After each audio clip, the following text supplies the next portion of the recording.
just for the record, you know I leave this shit in, right? Yes. This is bonus content for our one Patreon. That's good. Welcome to Untitled Car Project, ladies and gentlemen. Hello Thanks again. for listening. I'm Rob Spring. Jeremy Molt. I'm Grant Gonzalez. Today we have special guest Josh Davis in our presence in the palatial Gonzalez Studios. Woo! High five. Again, thanks for joining. If you would like to check out our Instagram, it's at Untitled Car Project. You can also email us at untitledcarproject@gmail.com. Today on the show, we're going to talk about Josh's super project. We're going to talk about some other off-topic things that are unbeknownst to us at the moment, because we always get off-topic. We specialize at that. Yeah. We'll try to hit on some more project items. Got some questions to ask Grant. Yay. And we got follow-up. And we have follow-up from last show. Yes, we do. Yes, we do. That was an exciting episode. Yeah. Make sure to check it out again. Again, yeah. Listen to it again. We need the hits. Please. Before we get into Josh's car, I wanted to ask you guys about the perfect car. Perfect right off the showroom. No mods needed. This is where our debate started earlier before you got here. Yep. And it almost turned into an arm wrestling match, and then we decided we need to be tone quiet. down. we need to pull back a little bit. Yeah. So should we specify how this goes? Because I was trying to explain it to Jeremy, and he couldn't get it. What do we consider a modification? New tires. Okay. I'm kidding. I'm kidding. That's Tires and wheels, or engine brake. I think modifications are deeper than that. That's cosmetic to me. Right. I think any wearable items is find your place. Yeah, for But sure. I think anything, for me personally, if you have to modify the interior, you have to modify the horsepower, the engine. If you have to change anything that didn't come from factory or a dealer option, let's just say, what is the car that can't be touched or is perfect? Just you see it, It's good, just perfect. don't have to do it. For me, that was a hard list to come up with. Here's where the controversy is going to come in, right? Okay. There is not an American car I wouldn't do Modify. something to. Oh no, I'll argue on that one. Oh, that's gonna disagree. gonna be. Nope, that's gonna be trouble. We're gonna brawl. Oh yeah. There's gonna be clear the room. We're fighting. Since all right. Josh is our guest, should he start? Yeah, with it? you got one? I do, man. And I'm going to be biased. Yeah, I figured you would be. GT350R, man. Yeah. Yep. Okay, I'm gonna argue with you I'm off the bat, I'm a though, Mustang guy, and I'll love still that. argue with you on that one. because yours is modified. Well, that's true. I mean, it is currently modified. Yeah, Okay. But off the shelf. it doesn't have to be, is what you're getting no, at. absolutely not. Yeah. I Okay. think it's an awesome car right off the shelf. Can do anything and everything that you want out of a vehicle. Handles better than anything, especially even at that price point. Speed, the specialness of the engine, being a flat plane crank V8. Yeah. You're not just throwing that in any run-of-the-mill car. Carbon fiber wheels, you're not getting that, at least at the listed MSRP of like 68. Yeah. And then you got the interior, the Recaro seats, and taking out the back seats. You can get the fully stripped out race model that doesn't even come with, AC or a radio or anything like that. Sure. Thing's ready to go. I mean, absolutely ready to go. It's a lights out, purpose built vehicle. And yeah. So you found a reason to modify it, though. Yeah, that's true. I was there too. It's like, well, That is true. That is true. You make a good case. However, you did modify it rather quickly after owning it. So it took a little bit. Yeah. And really the purpose was for racing. Sure. So if this was my, Sunday driver or something that I was cruising around in, wouldn't touch it. need to. But, I'm going to interrupt you. You said because it's purpose-built car, and then you changed What's the purpose. its purpose? okay. No, that's it. You got me there. So now, Rob, let's specify here. If we're doing a purpose built for racing, Well, I didn't. Or is that was this- not one of the specifications. I think it's just Purpose-built like for wasn't- me, and that it's like, for example, like the new Mustang GTR with the 300,000 one that's built for Le Mans racing. That from factory, guess what? It was built from factory. You shouldn't have to modify because you know it's for factory. Right. Now, if it's you're changing it for a road car, now you have to modify it and change it. I think Right. whatever you get from off the assembly line, that's good. Like the GT350R, the one that's built for the racing, caged out, whatever. That's purposely built for racing. You wouldn't have to do anything. If you said that is my race car, fantastic. But you get a road girl version, and if you're trying now make it ready for racing, Yeah, now you got to Then that's You modify. gotta changing do it. something. Yep. Yeah. So that's valid. Now, that wasn't part of the specifications. It's just Right. the question was, what car is perfect off the showroom Yeah. floor? So I guess the caveat is, what are you going to use it for? yeah. Right. Are you going to go racing? Yeah. Well, there's very few cars right off the showroom floor that are ready, right? Right. Like that. There's a yeah, few. absolutely. But you're going to pay dearly, but that's not even part of the equation. Right. Money is not an object. So, So if I was driving it as a daily driver, okay. would look a lot different than if I was purpose built. You know, Race if it was car. purpose built race car. Right? Yeah. I would agree with the GT 500, Okay. but if I was, you know, buying it to race, it's getting new tires, wheels, some downforce, some Possibly You know. suspension, possibly Right. different brakes. exactly. Does that 350R have carbon fiber brakes or the carbon Kevlar brakes? No, it's just got It a didn't. cross drilled. Okay. Oh, really? Okay. Not carbon Because that's ceramic. something Yeah, like personally would change just because they're so expensive Yeah, to blow I think through. my buddy he wrecked. Anyways, he's a GT350, and that came with carbon ceramic brakes, and he did not realize how expensive they were. Yeah, that, and I heard they don't hold up as well He too. did not. And a lot of people will switch theirs out, you know, and go back to like Steely's or something like Yep. that. Mhm. And I guess that's where it comes down to, like, what are you using the car for? Yep, the You purpose know, built. yeah, yeah. Okay, so let's put a cap on. Let's start with road car. Purpose built for road. It's your street car. It's your grand touring Yep. per se. Road car. What's perfect? What don't you need to modify? I think I know what his is. What's yours? No, I think I know what Josh Is yours a Ford Highboy? No, I'd fucking mod that up too. I can't leave it alone. You know, that's tricky because I have not driven one. Okay. So it's tough to say, but right out of the box, what seems right is like a Carrera S. Okay. GT3. Like a 911. Yeah, Okay. yeah, Carrera S. You know, looks like he just got a little bit of everything. Yep.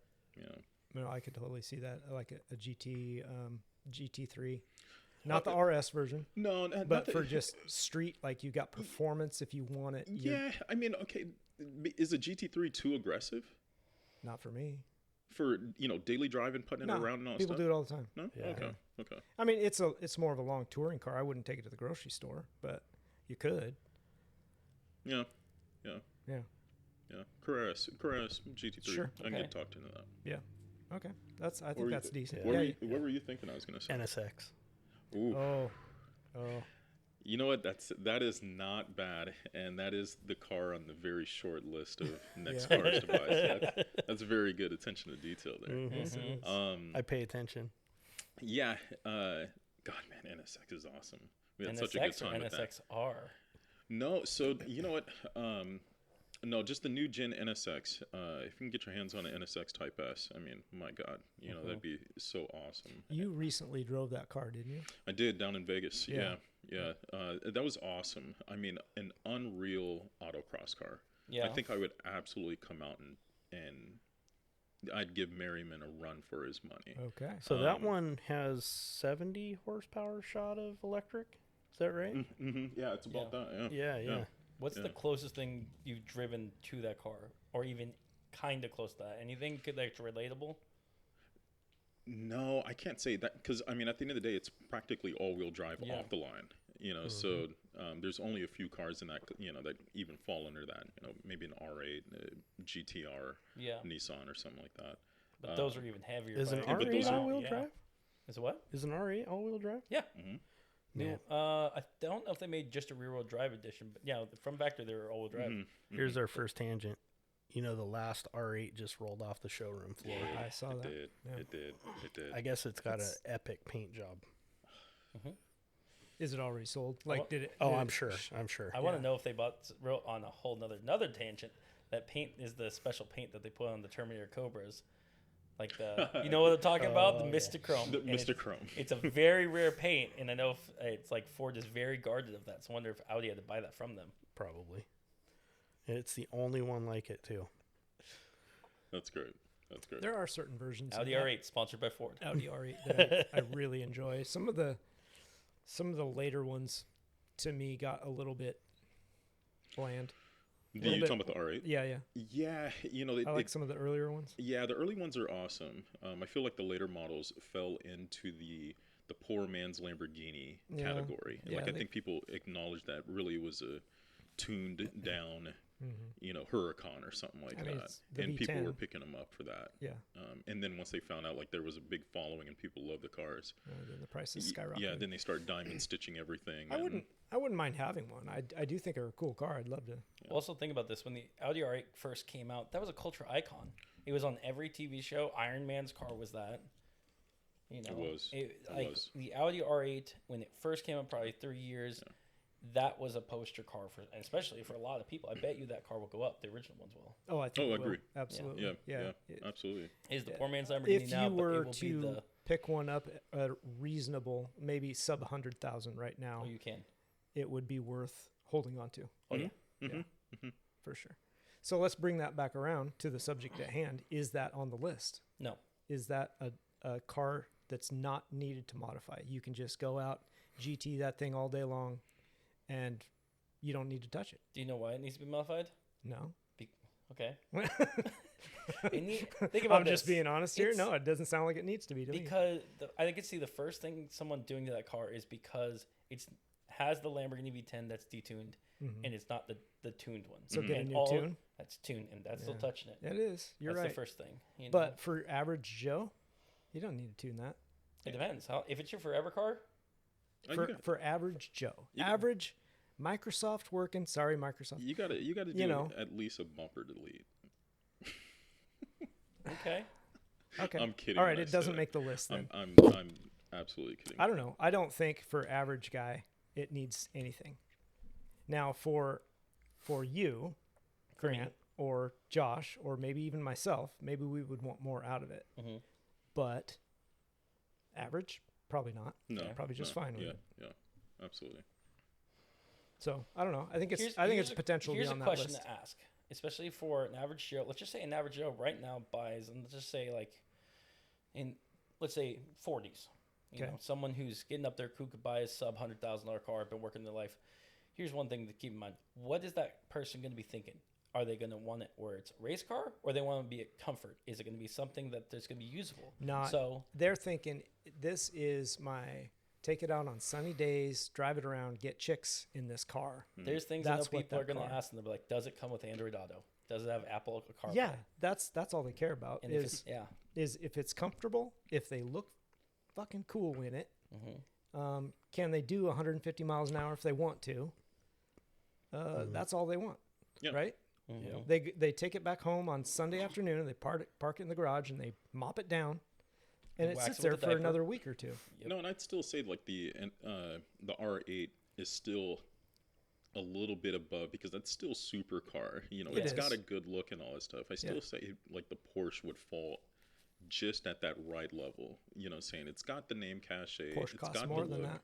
Mm-hmm. It's true. The Porsche is ours- 3 times that Correct. cost. Well, I mean, That you're still GT3 thinking is the what, GT3, but 350, Yeah. 400,000? Yeah. two and some change. I got a buddy that just did a build for an RS actually, and it was like it was an RS, and I think he's out the door for like 260 or something like that, maybe a little bit less. I think you were telling me about that. Yeah, I'll pull up the.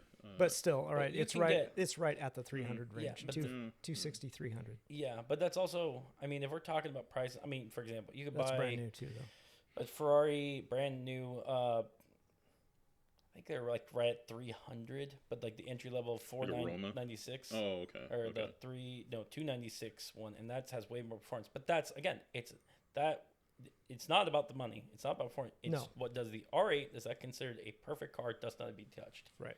I know. The I know. face- I know 'cause what mine I is. think the thing that separates is like there's some of us in here says the early models look better than later models. I think personally, like I agree that early models are an icon, but I think, in my opinion, I like the edgier look of the later models. And I think if you have to debate on anyone about that, then it doesn't meet perfect because it doesn't meet everyone's needs. Yeah. All right. I know what mine is. I just Okay. kicked it off Yeah, the list. let's go. Yep. Do it. If I was going to buy it today and it was only going to be my road car, Lexus LC500 F Sport. Wow, I like how detailed you got with that. That was nice. 500. That was Okay. nice. So the one cool thing about the LC500, the strut towers in the front are reinforced. They are super rigid, so they actually have really good handling, really good horsepower right from the factory, and that F Sport gives it that little bit of a boost. And the interiors are freaking gorgeous Okay. and comfortable, and they have the Android Auto. There you go. Oh, must have Yeah. Android Auto. I don't know. So you can send those green text messages. Me and my ADD, I don't like touchscreens, even though I got a huge one in my truck. I don't think that's something you can delete. You'd be Nope. surprised. Yeah, I You'd suppose. be very surprised. Grant driving down the road in a $100,000 car with a piece of cardboard over the touchscreen because you don't want to look at it. No, he likes that thing. Don't let him lie to you. Yeah, well, on the whole different tangent, the reason that Ford works for me is because Ford's one of the only ones currently where you have your touchscreen and it can be turned off with a button. You don't have to go in the screen and get through the app without taking off wheels. You could click it and it goes off. That's a giant light. That's away from you. It's a distraction. Not going, and all your stereo sleep's going through. You still have all your heater controls with that. You don't have to mess with that. Yeah. I So, do like to turn mine down when Yeah. I'm driving. It- Mine has dark A mode. though. touchscreen is fine as long as it doesn't distract from the driver. Mine goes into dark mode automatically. Yeah. Mhm. I like it. Yeah. Did you know you could change the screen in your truck to mimic the Ford GT. Ford GT, the Raptor, Lincolns? You can do the Lincoln Presidential. It's pretty cool. Jeremy was showing me. It was pretty cool. I'm gonna buy a foreskin just so I can do it But and change it permanently. So you can do it temporarily as is, but you can actually get the foreskin tool and change it permanently. Nice. Okay. So I need to look didn't up know what that. the You'll have to show me how to do LFC that. 500 looks like because I'm trying to imagine this right now. But Jeremy, like, go into detail. Why do you think that What is it? like matches that? Like, why do you think that makes it the perfect car? Like, say another Lexus that's sold, So, or say like the Supra. The LC500 would be like above the Supra. I think my wife's car is more. What's a very pretty car? Yeah, my wife's car is more along the lines of the Supra in power and weight and all that stuff. Okay. And she's got an RC350 F Sport. I do like that. The a lot. difference is it's all-wheel drive. This is a two-door, longer car, bigger motor. I think they come in an all-wheel drive in the F Sport model, but I can't remember for sure. Okay. And then the interior, like heated seats, cooled seats, gorgeous red leather. It's got a 5.0 V8 in it. Yeah. That's surprising. That's not bad. F Sport model? Yeah. All right, let me look that up. It's a good looking car. The rigid strut towers though in the front, they're designed for track days, right? It makes it more rigid and that handling.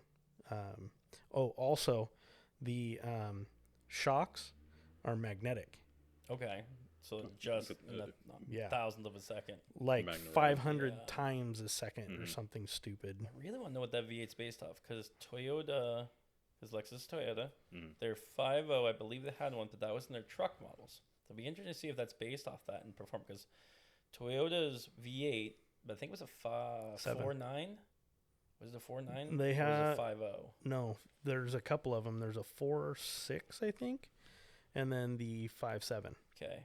Because, yeah, I know Toyota, whatever V8 it is, that is, I don't know personally, but from reading articles from news people saying it is one of the most reliable engines you can ever get. They just go and go and go. So it'd be very interesting if you have that reliable engine with also making that much power. I want to hear the sound. That'd be interesting. See if it sounds like a Mustang or not. So looks like the F Sport is rear wheel drive. Just rear. Yeah. So here's the question, Jeremy. I'm all right with that. Sure. Great I'm looking all car. right with that. Why not an LFA then? Because it looks so close to one. Yeah. It Sounds amazing. It sounds amazing. What's the LFA? Ooh. I should up smack you on the head right No now, sir. That is their flagship. Yeah. It's imagine that. Look, grab your phone. Okay. It is a bigger version of the LC500. In fact, it is like that's like saying, I don't know, Josh. What would you say is comparable to saying something like that?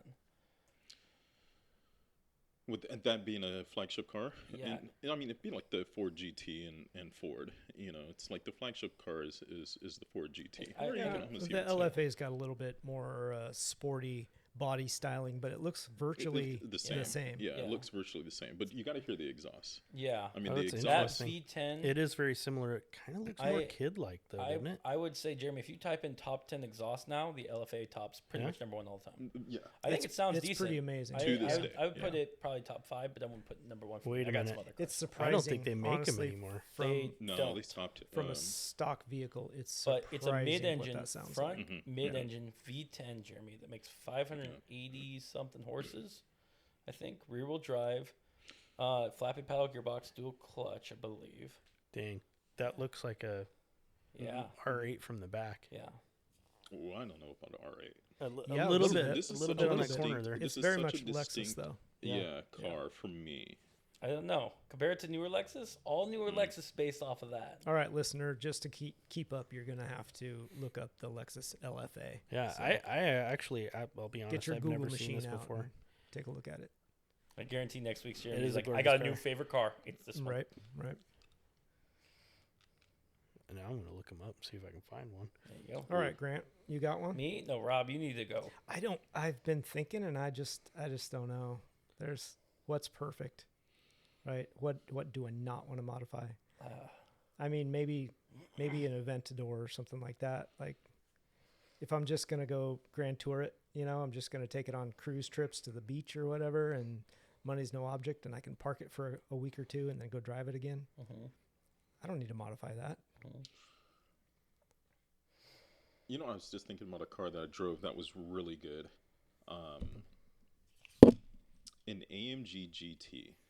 Oh, yeah. I Those drove are one of nice. those in Yeah. Vegas as well too, Yeah. and that was one hell of a car. Really? I mean, it had all sorts of power, like all day long, but had all the fits and finishes of a proper Mercedes. Okay. That was a really good car. And if you're talking about grand touring and picking up, Yeah. you got best of both worlds with that. Sure. Yeah. It'd probably be more comfortable too, honestly. I thought it was amazing. Yeah. That was a really good car.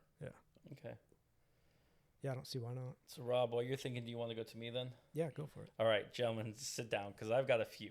Oof. Oh, A God. few. Here we I've go. got a few we because gotta- I've had thought about this Here question for we a while. go. Just scrolled out a list of 15. I got to know because all you guys know me. What would be one of the cars on there? What would the brand be? Oh, it's going to So be a it's Ferrari. Ford. It's going to be a You Ferrari. both are right. Yeah. Okay, number one, bust out your phones, bust your laptops. You're gonna need to look at this one, and there's a whole list of reasons why this is. 2001 Ferrari 550 Barchetta. Ooh, yeah. It's a Red? I like it red or yellow. They didn't make very many of them, so it's a rarity. So it's not something you're gonna see every day. It's in the era. It is where- not one of my favorite Ferraris. What year? 2001. 2001. Okay, so I'll keep talking But about that's it. fine. Yeah, go for it. Okay. It's your car, not mine. So. I think I like the styling personally of it. Yeah, yeah. Of that one.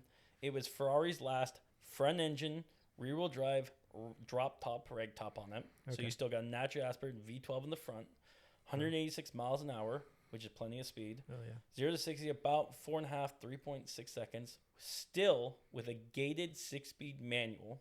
One of the last ones for So it. you can really screw that up when you're trying to do 0 to 60. Oh, exactly. Yeah. Well, actually, you should be able to get it in first gear. Clack, clack. Pretty close, anyway. Yeah. And then the interior's got, I believe, they're carbon fiber seats, but they still have leather in them. So they're rigid. They're good for racing, but they're still comfortable enough to drive for long distance. Actually, no. I think they may have come with an option carbon fiber because the 575 of them. If not, they're still leather, which are very comfortable in Ferrari. You've got a basic radio with still good sound system that has all access, same with all conditioning or air conditioning and stuff via knobs, so no distraction for the driver. Looking ahead on that one.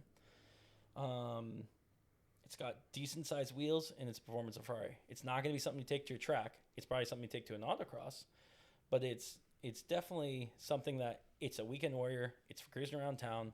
It's a special car for being rare, and I really don't think anything can be modified on that. The only thing I could see realistically argue on that one would be the wheels, because I think there's some argument saying the basic 550 or 575 wheels could look better, but they're specially for that one. Not that great. I mean, I get it. They are a classic Ferrari wheel. Yeah. But yeah, they're not the best looking. Yeah. So I need a foam pad on my microphone. I keep in front of my glass. Is that what we're hearing? You're just smacking your face on it. So that would be one of them. I personally think that wouldn't be other than wheels, and that could fall out of it because of that. Interior is the big thing for me. That's the thing, is that if you could see you need to get to a switch, can't feel one, can't have it where it's within arm reach, or say if it's not symmetrical or it doesn't look good in there or it doesn't feel comfortable, that's one thing that needs to be addressed. I think that car hits those needs. The second car is the Ford GT 2005. I think unmodified, you really can't mess that up. If you're given all options on that one, you've got grip brakes, it's got 200 miles an hour, it's a supercar, it looks great. The interior is what it looks like. I think I've sat one. They're still really comfortable. You've still got a 6-speed, you're rolling through gears, great stereo system through it. It's one of the shortest cars ever made, too. Yeah, but you still can get in and out of it. I mean, you could even, if you're worried about your head in the top, you go with a Ford GTX1 then, which is another version of it. And I think the door opens up, so when the door opens... They don't open up. No? Nope. But, like, when they open, though, there's nothing above your head. Yeah, no, the door opens with it, and most people hit their heads on the door. Yeah. So if you're worried about that, you buy what's called a Ford GTX1, and that was a company made very few of them, and what they did was they made a T-top version. So the doors open up, but the door stays there, and that part of the door that would normally be above your head either stays or is removed from there. So that's another one, because then you have Ford GT as well as being convertible. So those are two of the big ones I'd say. Really, I can't imagine modifying. I can go and be way detailed on other Ferraris and stuff, but I think I do like your 2004 GT or 2005 Ford GT selection. That would be a pretty great touring car. I mean, you're going to look cool. It'll go as fast as you want. You can just cruise. Yeah. You're not worried about really much carve a canyon, right? Yeah. Mm-hmm. Yeah. No, that's a pretty good option. There's not much you can change on it. Now, if we're talking pure race car, like for a track, let's just say I think one of the best cars you can get from the factory it'd be hard to outbeat like an Ariel Atom.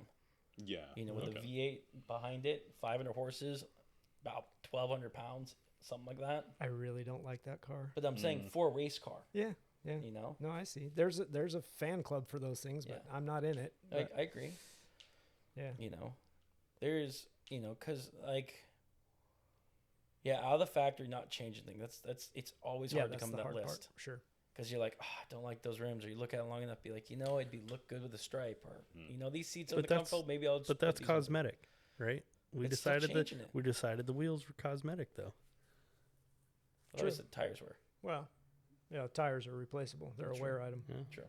I think in a C7, like a Grand Sport ZR1, C7 ZR1. I already told you I'd chop up a C5. Yes, true. Yeah, well, C7 ZR1. There's a lot of people in the club that tell you C7. Think of Bob Segarra's car. Yeah, it was amazing. That car, absolutely amazing. You didn't need to do anything to it. No, nothing. No. Perfect as it is. I mean, you can race it. You can just street drive it. Pretty much anything you want. That's a great car. But only that one? Because what about Joe's? That's not stock, right? His C7? That is stock with me going air quotes. That's a Z06, and he modified it for doing what he wants. Right. Yeah. But our conversation was a street car, right? Yeah, a touring car. I would take a Z06 and not have to modify it. Yeah, for sure. Just to drive it. I would love to have one of those, and I might get one of these days just to have for a street car. Yeah. So I think that's a good choice. You don't like driving the Vet with the numbers on it? It does look a little dorky I driving thought down it the looked road. pretty dope. Yeah. I don't know. I think He showed up the other day to brunch driving it. he's like, Rob's here. I'm like, no, he came to beat us. Like, I bet you $100 here. I'm like, how could you tell Rob's here? We turn the corner and I finally see the sports car with the red roll cage. I'm like, okay, he's here. Yeah. Never mind. It was a sunny day. What can I say? Had to get out. Okay, I will say this though: of cars that doesn't fit from factory, and it goes against what you said, Josh. I think any Mustang isn't ready because Isn't ready. everyone changes a Mustang. They got to make it their own. Like, how many times have you seen a Mustang and it's the owners change even a hair on it because it fits them? Even Yeah, I agree with you on that. it's part of the culture. Excluding the GT350R. Okay. I think that is the one that most people keep as is just because of the way it sits. Everything about that car is just way too awesome. Yeah. You don't want to swap out the wheels. It's not like you're going to do anything to the spoiler. It's not like you're changing the front clip or adding any sort of additional ground effects or anything like that. What are you doing to that car? I know what I would do to it. Let me understand. I would change the interior. You don't The like the interior? interior? I You don't would like. change- I don't like the S550 specifically. The infotainment and the climate control. Personally, I don't. I don't know. There's Just so something wrong with everybody can understand, Josh's jaw just hit the floor. The look of astounding amazement on his face is So priceless. I've got a few. I've thought about it for a while, and I've driven some 550s and rented them and had them for a week or a couple weeks for some of them. My problem, starting from I guess the ground up, is the flipping switches on the bottom.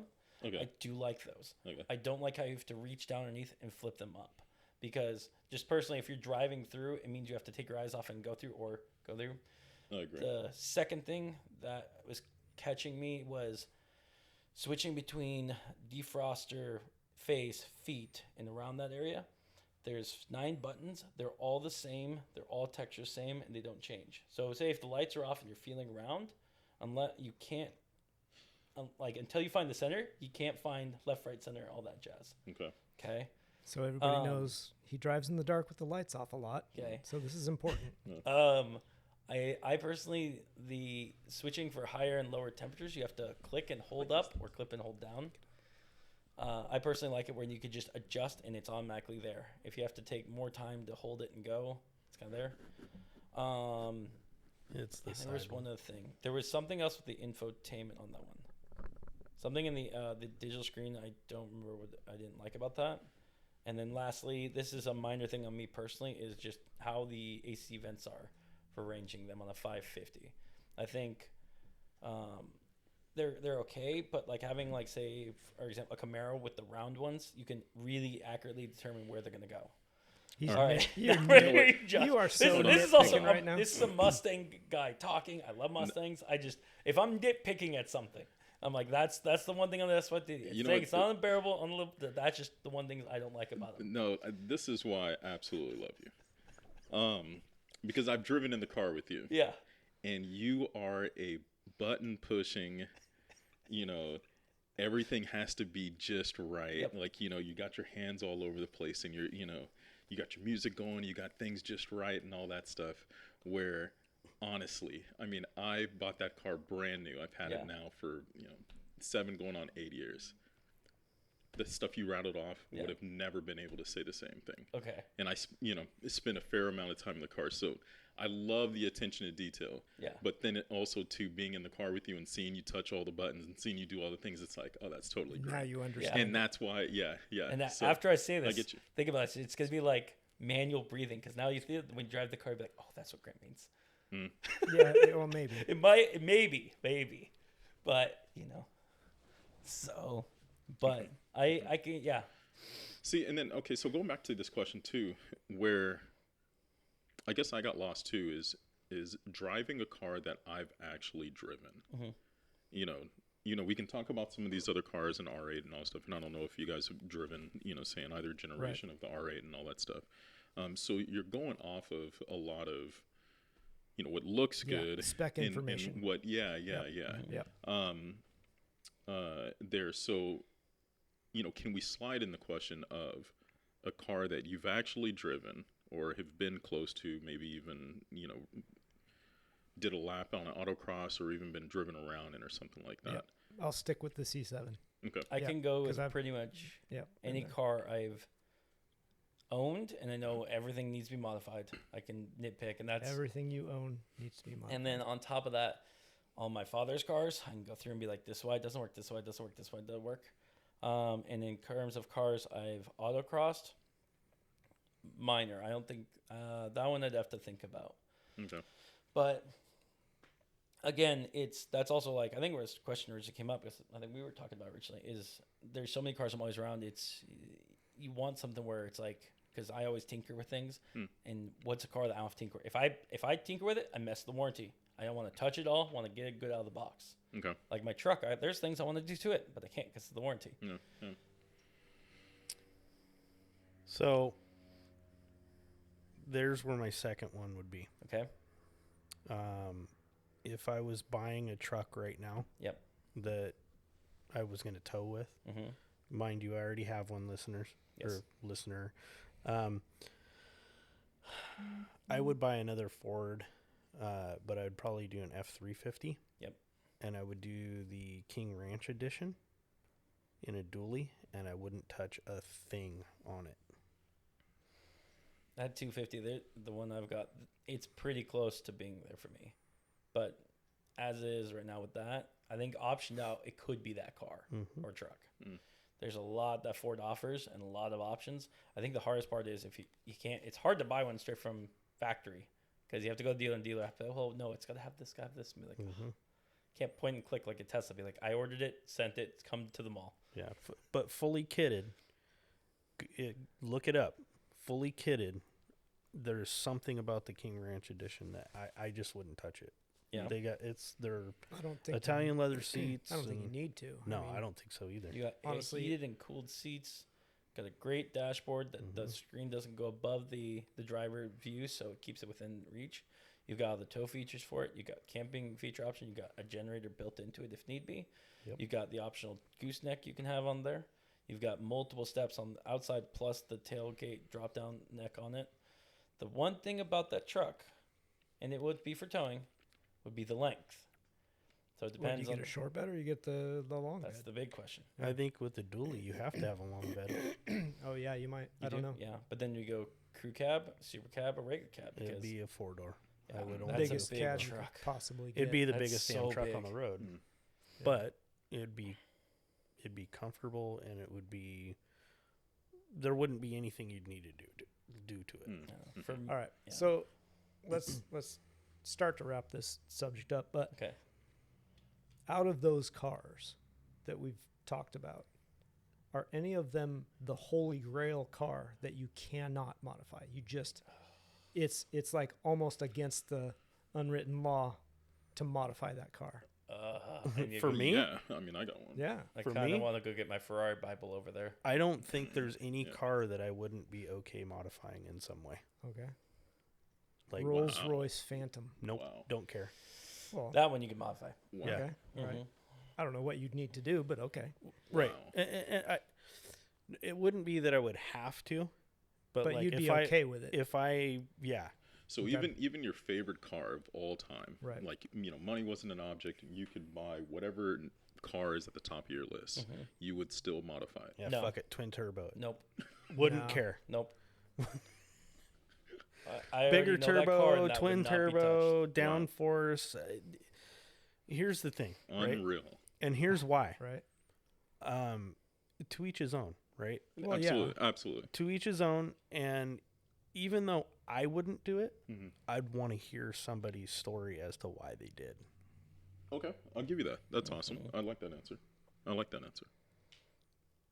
That's valid. Yeah. Yeah, I mean, I love that answer. because somebody's going to do it. Yeah, Whatever car. I mean, yeah. there's cars out there that I've seen, like, why would you do that? Adding twin turbos to these V12s and next. I mean, I get it. They want to make 2,000 horsepower. Yeah. Right. Here's And one to think. money is no object, so Yeah. they go for it. But Here's one to think about. Like a car that's a holy grail that shouldn't be modified, but it has been modified. Like, why would someone do that? the F40. We've talked about that on the previous list of like I've top seen favorite it. cars. I've seen them modified, Exactly. and I like them. That's what I I'm have saying. too. Is I they liked it get too. modified, and there's people and they look have reasons good. for it, and I can understand why they do that. But At the same time, it's an F40. it's an F40. But It's amazing. there's sometimes you can make it better. Gas Monkey Garage making it 800 horses and changing the color, bigger brakes, great. But then you do something like there's one guy who changed it, made a convertible, made it a pure race car, and Ferrari was not happy with that. Right. That's, like there's. Yeah, but he bucked the system. He did what he wanted to do, and more power to him. You know. Well, kind of. He Not got that- heavily sued and had to remove everything Ferrari laid off the car. Sure. So, I mean, is that considered? Yeah, I got to do what I want to car, but now it's not considered Ferrari. You have to remove all the Ferrari badges off it. Well, yeah, whatever. I'm okay with debadging a car too, yeah. Yeah. even a Me too. Ferrari. I mean, I agree. I love the F40. We've been over that in one of the last shows, but That's good. I mean, yeah, if you modify it, I've seen some really nicely done. I mean, they look just badass. Yeah. Would I do it if I owned it? No, probably not. No. I But- would. Well, that's Dude, I if would you're modify the LM. modifying a $20 million car, you've got fuck you money. That's not. Yeah, for that's sure. not a $20 million car. No, they're not. But No? I How get much the are they? point. Like right now, currently for an F40, low is like 3.6, high would be 4.2 mil. Okay. But the It's thing still is, fuck you money. most people, Agreed. the F40, because I mean, being in the Ferrari community, there is acceptable ways to modify a car. For example, with an F40, a common mod that people do is they do factory LM Le Mans turbo bigger swap, ranging it from 480 horses to 650 horses. Because it was available from the factory originally. though. Correct. So, But it's that's a swap. acceptable. Yeah, exactly. But it's a period to correct what people do. Right. And I mean, if you had a factory card and have it, that's technically a mod. Right. Whether you do it yourself in your garage, probably you won't, but maybe people can do that, or you send to the factory and have it, restored and do it that way. Sure. Any Any others? For holy cars, you do not. Holy Grail. Okay. I don't want to go too much because we talked about it beforehand. And again, another Ferrari. I think the 288 GTO. I think that car does not need to be touched one bit. Well, I think it's a sin that you touch it. It's one of those. I mean, there's just, But I think there's, the 250 GTO as I think, do we want to tell listeners how we got on this tangent or the topic of this one? From originally. Hopefully they were listening. Yeah. No. There's only 2 other shows to listen to. We probably 'cause lost you that and- content, You honestly. and me, Rob, we talked Probably. about it off camera or off recording. Yep. And it was because I had somewhat pissed off the Fiat community. Surprise. So because one of the cars I own is a 1974 Fiat X19, which is already a rare car. They didn't make very many of them for 74, especially they made them 73s when they came out, but to America was 74, and it was like it's kind of like having a split window Corvette from the 60s. Like very rare options on that car, okay? And finding out mine originally, even though it was red on top, underneath it was a green color. And for Fiat owners out there, a lime green car, factory X19 74 is one of the rarest Holy Grail cars. I had multiple people tell me, you have the Holy Grail car. That is, don't change it, because I was asking what color to paint it, because it was red or yellow. And I defaced that by painting it yellow. Because I told people, I was like, it's decent looking green, but if I got to stare at it every day and I own this car, I'm picking the color I want. And I made sure it was factory yellow. It was a very expensive paint job, let me tell you. And I did, and it was done right. But I wanted it to be a yellow car. And I think coming out, it's got to be something you see and smile at, something that you like seeing every day. Now, A little sunshine. I A little guarantee ray I of sunshine. probably took some of the value out of it from that one. Yeah, probably. But it's a car I wanted to do first, more than collecting. Good for you. Yeah, that's awesome. Yep. That's awesome. Anybody else? Or shall we move on? No, you're close. I mean, and this is my holy grail car, period. So it's good. And if I had FU money, I'd buy 2. And that is a Ferrari F50. Actually, you guys run the F40. Yeah. I do the Yeah. F50. Yeah, we talked about We that. talked one about that. last I have a year. poster of that. Yeah. That's my car. Yeah. Yeah. That's such a great car. Right on. We're going to touch on that in a minute. We're going to take a quick break, do a quick save so we don't lose any more content. We'll be right back. Okay. After these messages, Well, in a world I would filled take with messages, but we don't anarchy have and crazy. Okay, we're back from commercial, non-commercial break. I'll tell you, that trailer about that movie next summer, wow, that was amazing. These guys, they couldn't stop talking about the Mustang.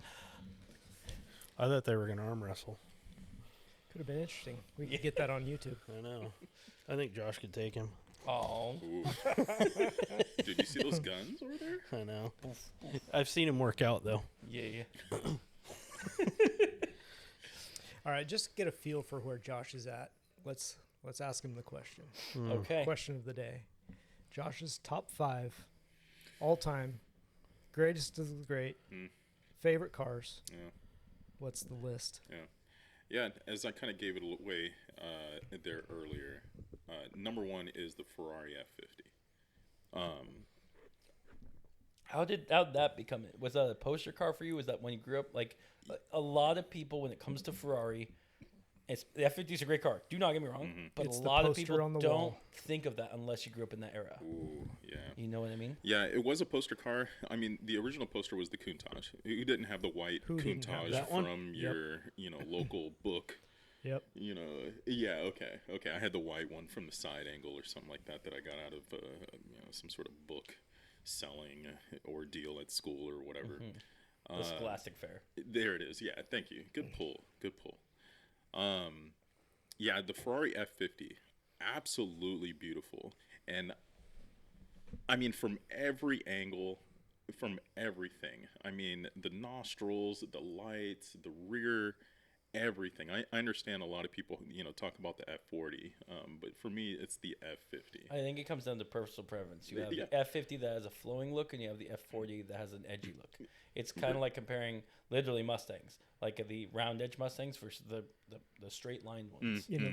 That's nearly the exact conversation we had running through our top 5s last time, because Grant is the F50 and I'm the F40. Oh, And it's the same thing. And I I'm didn't with you like on the the F40. F40. Yeah. I didn't like the it almost got too commercial. It looked too sleek to me and too rounded, and I just like that edgy race car look of the F40. Yeah. So for context, how old are you, Josh? 43. 43. Okay, so you're right in my ballpark. I'm the oldest one 80s. here, really? Yeah. 80s baby. Yeah, we're gonna say that. Definitely. Definitely. Baldest anyway. Oh, I'm Sir Patrick Stewart. All right, so F50 right off the gate. Yeah, and if I could, I'd buy 2 of them. And I told you I'd rat one of them out. Saying I'd drive it. I'd daily drive it if I could. And keep the other one inside. What color? Red. Ooh, Red? Yeah, a Okay. classic Ferrari red. And then the other question I have to ask you, have you seen or It's only been around 2 one in colors. person? or I've heard seen them? one. Okay. I've seen one, and it was I remember it like it was yesterday, man. Okay. In Washington, in front of my old high school, Renton High School. Seen this old black dude driving down the road. Oh, saying George. who I know happened- him. I'm messing I'm with about to say, who happened to have an Asian wife. So, for whatever reason, I was able to see, my future self in this guy here. And yeah, the most unbelievable thing that I felt like I had saw on the road. Yeah. It's one thing to catch, certain cars, but this was, it'd just be like catching your Countach coming down the street. And being Oh like, yeah, that's this an thing amazing went sight. from Right? off my wall to like in person. And I'm driving alongside of it. You know, and all. What year was that you spotted that? Like what? Because I'm sure it was just like a thrill. Oh yeah, no, it was high school. So I'd probably say 96. That makes sense. About So 96. Yeah. just for reference on that, the F50 came out in 1995. I'm not sure if it migrated to America there because it was made from 95 to 97, I believe. Okay. But I'm not sure which one was. I was in high school from, graduated in 99. So, Yeah. And I was driving by then. So, I mean, kind of trying to do the math, Yeah. And 97, for our 98 listeners also, possibly, just so yeah. people know how rare that is, just to even see one, especially when it gosh. was new. Even now. Yeah, worldwide, there's Super only 349 of those Unreal. worldwide. I mean, Renton, So many. of not that hidden far outside of collections. Medina, though. I mean, No, I mean, No, it's right there. yeah. Yeah. So no, that was it. Josh, did you hear about the real fast on a side tangent? let's So I do told these guys about the F50 last time. Do you know the guy who made Doom? not Carpenter, John. I can't remember his name, but you know what I'm talking about. Yeah. Okay. Tech guy from the 90s. So when he sold Doom back in the day, first thing he went to was a Ferrari dealership. Went to look at all these Ferraris. Okay, he spotted an F50. He says, "I like that one." The dealer said, "Oh, it's a great looking car, sir." Actually, I believe he was telling us about Testros at the time. Great looking car, sir, but you never want to race a Corvette. And John's like, "Why?" And he goes, "Well, you will lose every time to the Corvettes." And the guy, John goes, he's like, "Well, why am I spending all this money for a car if it's going to lose?" So you know what he does? He modifies them. His F50 he owned from in the 90s, and there's videos of it and sounds, he twin turboed it. That V12, it was making 1,500 horses. My God. In an F50. That's insane. He wanted to make sure he was the fastest thing on the road. That was a good move. Yeah. That's what I would do with the second one. Yeah, there you go. That's your track car. Car number 2, Ferrari 250 GTO. Okay. Love the look. Love the arches that come over the wheel wells. Love kind of like this hatchback-ish, saying kind of rear end there. Absolutely gorgeous looking car. And one of those cars where it's just like, oh, you're not touching that. Super classic. Like that is just right out of the gate. Never seen one or anything like that comes out of, just playing countless hours of some video game, maybe Gran Turismo. And, you're able to cycle through all the Ferraris or something like that. But with the 250, because here's the thing. I value, just... I like some, I would have to go through. You said you got a Ferrari book around here somewhere or something that. I don't think I have it on my shelf. I have. So Josh, one of the things I do is I collect Ferrari books, especially 60s, 70s, and 80s. Okay. And why specifically I do those years over newer books is because when Ferrari from the 47 plus, when they made road cars, they were boutique. They made them all handmade. That's why all the 250 GTOs, they're not exactly the same. In fact, I was talking to owners, a few of them. Some of them, the left side is actually longer than the right side. The doors don't match up because they're all hand built. So with these books I got, and why I bought them then, is because they were new off the shelf. They had the photos showing all of it. And what happened with these cars, especially being one-off, and a lot of them were very different on them, after they will go into people's collection and won't be seen for 30, 40, 50 years. And so I have pictures of cars that have never seen the light of day, and I'm like, this actually existed. Here's this. Okay. And it's fantastic because they'll be like, for example, a car that was posted, I think, recently on Road and Track. They were talking about in the whole article about the the McLaren F1 is the 3-seater car. That wasn't the first. The first one was a 1967 Ferrari 206 Dino Ferrari. Okay. They were the first ones to make a 3-seater front seat car. Mid center seat. Center position. And like some of the books I have show the interior, show it all brand new going through that. But people haven't known it took it literally 60 years before people resaw that car. How many of those exist? I think 3. Oh, no way. Yeah. Wow. For that one specifically with the 3-seater. Yeah. Wow. So, and that's why nobody ever sees them. Yeah. Even in pictures. On context with the 250 GTOs, those ones are a little bit more well known because the biggest thing right now and why the 250 is currently, as we speak, the world's most expensive car. They will sell on average for about $75 million exchanging hands. The 250? The 250 will. Ooh, yeah. There's different 250s they made. They made the 250 taste. TR. They made the 250 California, short wheelbase, long wheelbase. They're a lot. But the GTO specifically, back in the day, it was one of the most successful race cars ever built, and people like them. So every car, one of the 39s, has not only do they look different, but they have different racing degrees. You have one that was raced by a driver that's more well known, or one that may have been in a major crash. All 39 are accounted for. But yeah, that's why they're all very special. That is awesome. Yeah. That is awesome. I love this guy right here. No, this is our encyclopedia. This is gold. He does the same thing with movies. I don't understand how. Oh, Josh, ask me about Jurassic Park. No. All right, number 3. Car number 3. A 65 Shelby Mustang GT350. Okay. Nice. A Yeah. 65? Mm-hmm. Yeah. Okay. Yeah. Yeah. Yeah. Love the look. Love the look. There was that awesome one down at Yes. Crow's Landing. Yes. Unreal. I'd paid, give my left nut for that. Oh yeah. Unreal car. Is that Unreal. Eleanor? No, No, that's it's not 67 is Eleanor. Okay. I was 67. Yeah. Okay. So 65 still had the 289 in it, correct? The V8? I couldn't tell you, man. It's all looks, and that is it. I That's think it a is No, I GT believe- 500? beautiful. I believe the one you're talking about at Crow's, the blue and white one, right? Yeah. That's Oh, yeah. Or Frank white on blue, yeah. Frank Stagnero's car. Yeah. Beautiful car. I think I do have a couple of shots in my phone there. Yeah. Josh, have you been to the Brothers Museum? No? He is not. So I will tell you this: you need to go, and I'll show you the dates because they're coming up. It's only a few times a year open to the public. Yeah. We're talking. I think the collection personally is worth for all these cars about 150 million, maybe 200 million worth of cars. Probably at least. Yeah. It depends on what They cars have an in there. entire section of over a dozen one-off GT350s from the 60s. They have a drag edition. I mean, this is the most unreal collection to see. But if you're talking about GT350s, Yeah. they have. I mean, to give you an idea, they have the Boss 302 prototype for Mustang. Yes, like- they do. It's incredible. If you want to talk muscle cars, It is a one of one. yeah, Wow. we'll have to go do an Okay. excursion. Yeah, one day. I would like to go back. It was a year since I've been there, and it blows your mind. It's That coming place up in is like 2 weeks. it's Probably open. different cars, too. yeah, they do rotate. Yeah, 2 weeks. I probably am going to be in Maybe 3 Hawaii. weeks.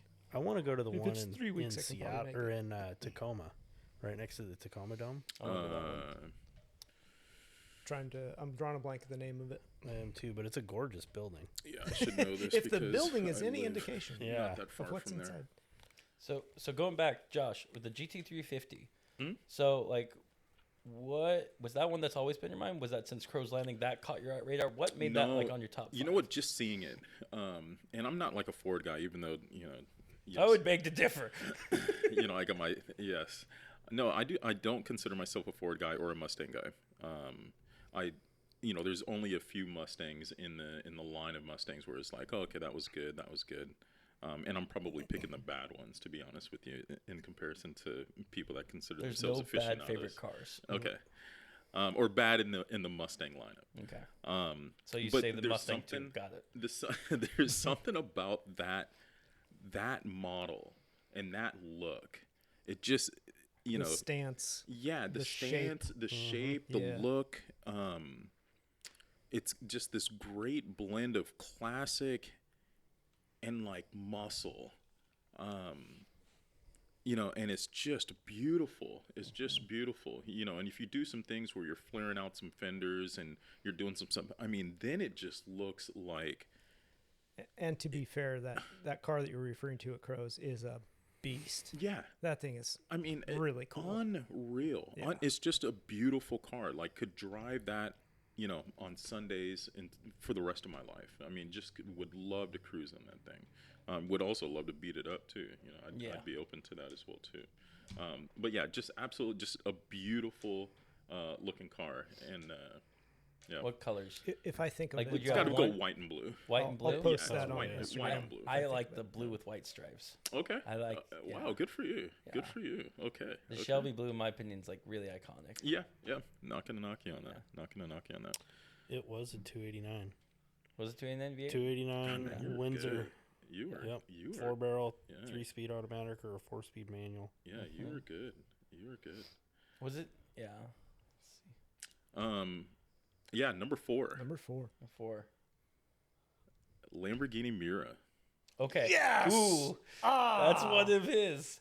So Dude, that Dude. is such a beautiful It car. is. It's It's a great just car. It is. it's sexy. it is. It is. Don't It's need to touch it loaded- too. No, I was thinking about that during our other discussion, Okay. right? Not touching the car. Uh-huh. I'm okay with modifying that car a little bit. In what way? Well, I've seen some that are actually lowered. I mean, it's a low car already. Yeah. But bring it down just a little bit, Okay. Clean up the lines because original was a little bit But Okay. maybe some paint, Yeah. clean up the interior. Yeah. Oh, You're such a gonna beautiful hate car. me for I've got saying some this. words that could be modified on that car. Hold on. whatever. I mean, I'm not a purist on that by any means necessarily, but the two things I would change on that is just for ease of comfort, because the transmission oil and the engine oil share the same reservoir. Okay, see, that would be separate. Those are different things, all right? Yeah. And like I said, I'm not opposed to modifying that car. But I love that car, not necessarily for its performance, because it's not a high-performance vehicle. No. It's just sexy. Ooh. Yeah, the first supercar. You know what it looks like to me, though? What? It looks like a Ford GT. It does. It does. It does have it those does lines. have a look. I completely agree. It's gorgeous. Yeah. And I love it in that blue and gold. Yeah, that's a really good color. I can't say I've seen that. Yeah. Josh, I gotta know with the Miura specifically, do you like the original Miura, I think it's 400i, or the SV version? Oh, dude, why you ask such great those are, questions? Yeah. They all look different. They do. They're subtle differences, though. Yeah. Okay. Like the SV is more edgy. I'm the SV. Okay. Yeah. I like the SV. Yeah. You know, I'd have to look that up. I think that was an Do I have SV I time? was just showing you, too. I just type in Google, go Lamborghini Miura, probably comparison or differences, and see what comes up. And they'll have Okay, listener, type that in. Yeah, I think the SV was made in '72. Was had the most horsepower, most balance. They worked out all the bugs. The earlier ones more rounded. Yes, they were. The earlier ones, there was a Oh, damn. kind of like Jeremy's the looking Ferraris them were up. more rounded earlier too, right? Yeah, no, that one's good. A black and gold just SV that '72. side Yeah, yeah. profile. Yeah, I mean, it's a good car. I personally like it in yellow or red with white bottom. I like the green, the lime green. You were on the Fiat committee side. yeah, I like Yeah. that. Yeah. Yeah. I do like it. I'd now. But buy So that. honestly, too. the light blue one. Have you seen the light blue? Yes, I Yeah. have. It's a pretty. good one. It's really good. There's Beautiful car. on VinWiki, what's his name? Here's the light. There's Yeah. a guy on there who's a Lamborghini aficionado. His dad has been working on restoring his Lamborghini SV. He's owned it since a kid from 1972 No from the New York kidding. Auto Show. It has Wow. barely miles. I mean, his dad worked on Lamborghinis all his life, but he has gone to an OCD level obsession of making this the best car restoration in the world, to the point where when it was new, he was buying every new part times 5 to keep this thing so that way it'd be perfect. And I guess it sounds like about sometime this year is going to be the first time people see it with photos and everything. But this will be He's actually there gonna will get be it a finished? Miura that will be like the perfect Miura. It's going to be released soon. Josh, I love you even more for picking that car. If I could get one, I would buy a Lamborghini tractor. Like Oh, an no old doubt. 60s. How about a Lamborghini boat? Oh, Have you seen those? That'd be cool. Those are epic. Yeah. The old wood beam. oh yeah. Yeah. Low profile. Yep. Yeah. No, they got the No? cruiser. They got the Oh, a cruiser. cruiser boats. even. Yeah. I haven't seen those. I'm gonna have to look that up. Yeah, they're from like the It's got early twin Aventador. late, no, you're talking late about the- 50s. Late 50s. Okay, yeah. Yeah. Yeah, no, that's a good choice, Josh. Okay, thanks. Thanks. Number 5. That is tough. Really, there's like a gosh, that is tough. There's about I can almost slide in like 3 cars in that spot. One of them being on the wall with the Shelby Cobra, and it probably doesn't help again being as close to the one down there at Crow's. Mm-hmm. It's an amazing looking vehicle. I mean, just absolutely gorgeous and beautiful, and just would look like fun to drive and be in. AC Cobra? It's an original. Yeah. The other, and I may be hated on for this, damn GT350R. Okay. You're not going to get any Yeah, hate why would for you that. get hate for that? Dude, you bought your dream car. Yeah, it is.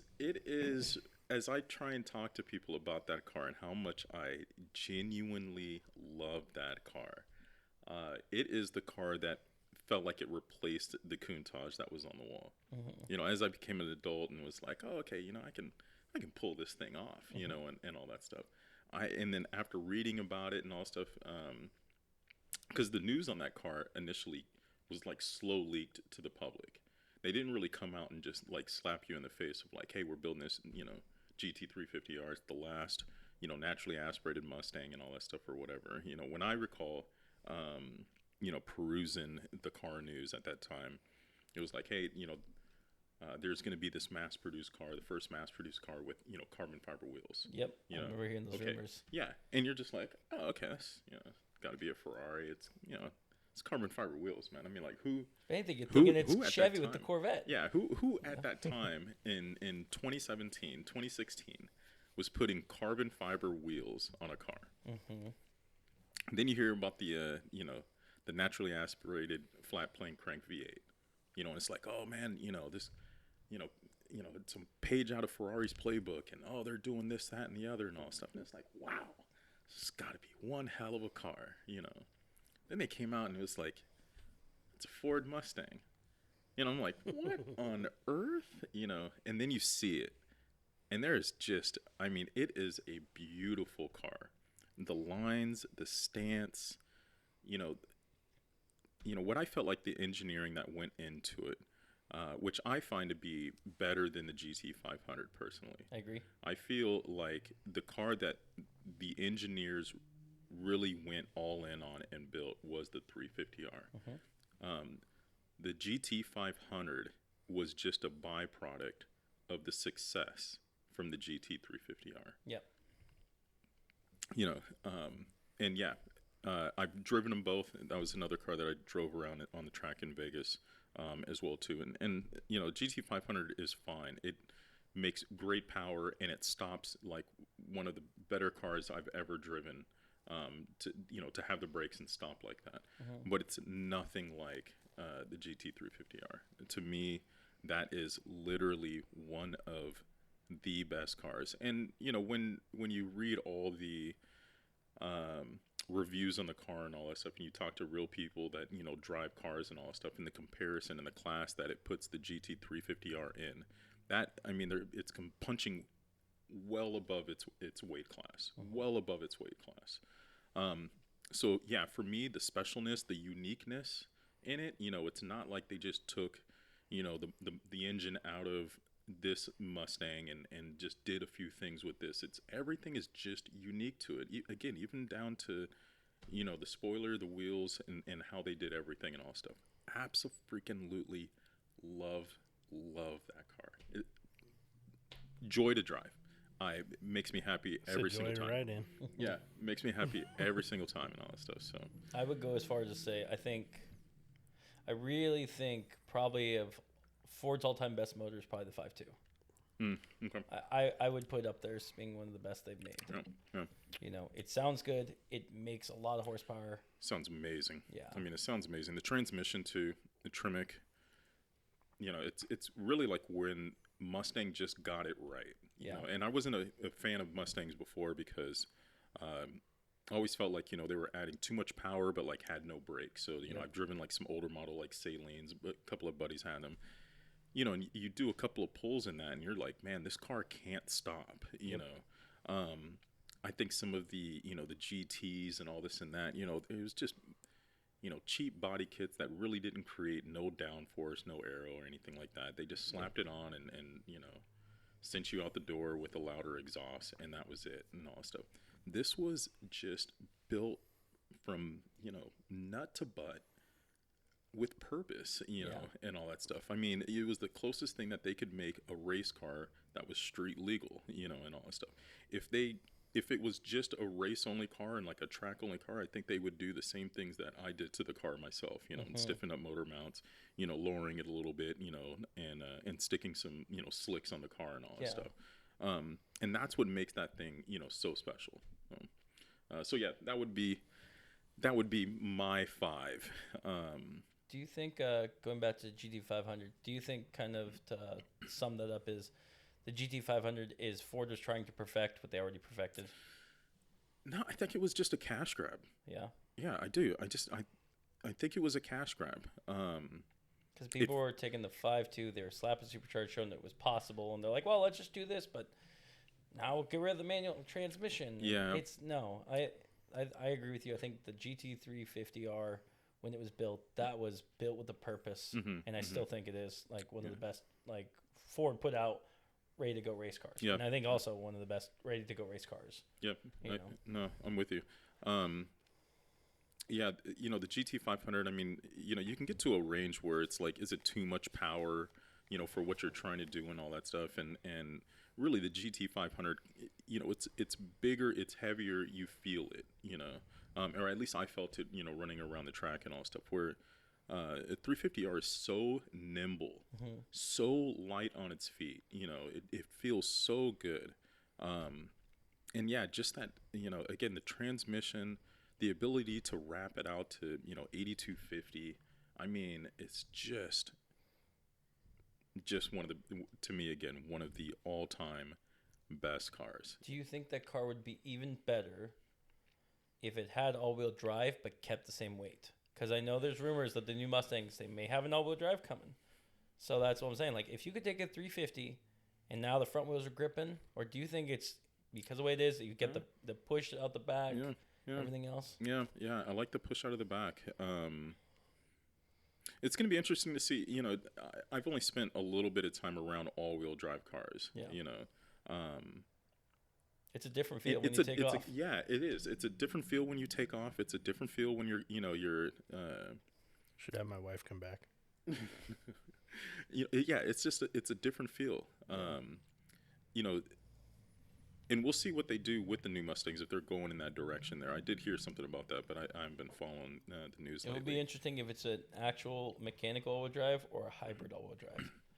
And then that will be, especially how Ford tunes it, it'll be, you know, is it going to be, well, you got the rear engine kicking on, so you still got your live axle and just swinging it back and forth, and then the front's there to catch you when you're just right off guard. Or it's going to be always there, and now it's not a wild Mustang anymore. No, it's just like the Tesla. And I think that's where, you know, it needs to stay, you know, rear-wheel drive, or why I would, on paper at least, favor mine, because it's still that live pony, and all that. So, no, and then throwing another knock at the GT500, the twist dial, you know, you know, give me a break. It feels like they were part sharing with like it came Ford from a Land Explorer Rover or something like that. Yeah, exactly. You know, and it's like, come on, and that's just another dig of like how, you know, the GT500 was a cash grab, and really the 350R was just unique. Do you think if they would have put the 6-speed in there, if they would have, then that would have been... It would have helped. Yeah. That would have helped that help, car. But not maybe. Yeah, that would have helped that car. And also, too, going at 350R, the limited number on those. You know, and I think that also, too, made it special. You know, where the GT500, they just produced those things. Yeah. It was like not that big of a deal. Well, they produced them. Also, there was like, so I had a friend who bought one, and or sorry, my friend's friend bought one, and they called me multiple times. They were asking, "How do you fix this?" And I would talk to him over the phone. 4,000 miles, and they had the lemon law back to the dealer. And guess what? The dealer sold it for double what he paid for it. Yeah. You know, but they kept having supercharger problems, and you know. Touching lastly on this for the GT500, was it because you drove one on the track? Was it weird getting used to having more lower end torque as well as not having the high end, you know, red line? Was it like driving that? Was it like night and day difference noticeable? Was it like, okay, I do like it because it's more grunty down low? Yeah, it was more grunty down low, but you know, when you're on a big track, you're not spending too much time down low. Yeah. You know, you're really, you know, staying up above, you know, into the rev range. And obviously it's not wrapping out like, you know, the 350R. So, you know, from a mindset perspective, you know, where I'm used to hearing certain sounds coming out of this car that looks and feels so similar. Yeah. But what I can speak to on that car, you know, once you got going, I mean, you were moving in that car. You know, once we were, you know, when I'd hit the straights, I mean, I was hauling. The brakes, I mean, I got a chance to drive the ACR, Jim's, and that was one of the more incredible cars too I've personally driven. It had brakes that I felt like were unrealistic, like video game like, and the GT500 very much felt like that. You know, when I got on the brakes, it was like, holy smokes, like, you know, we're stopping like right now. And then, you know, the transmission, you know, I make fun of the dial, but damn, snappy, man, that dual clutch, it is quick. Oh, it is quick. It is quick. It is quick. Is it just catch up on you so fast you're like, oh, shifting gear, here we go? Yeah. It was just like, I mean, you know, before your hand was releasing, it was just in gear and you were just hauling. Yeah. And it just didn't feel like the power was stopping when, especially on the straight and when you were really getting after it. Yeah. So that part was awesome. That part was awesome. But no, would still much rather drive the 350R. It wasn't a track pack, you know, so I don't know what would feel a little bit different if there, you know, I feel like there's a bigger difference between the GT350 and the 350R. Yeah. You know, and I feel like it's noticeable and you know, from a bunch of Oh, different. yeah, you get the roll cage in the back, and that just helps stiffen it up. That changes everything. It's just everything. Yeah. But so I imagine the track pack GT500, you know, it's like, does that feel better, and would that put that, you know, make it closer to how I view the 350R. Yeah. Makes sense. Good job. That's a hell of a 5. Awesome. Thanks, man. A lot of depth on that last one. Yeah. Understandable. Yeah. Well, since this is Untitled Car Project, let's get into a car project. Ooh.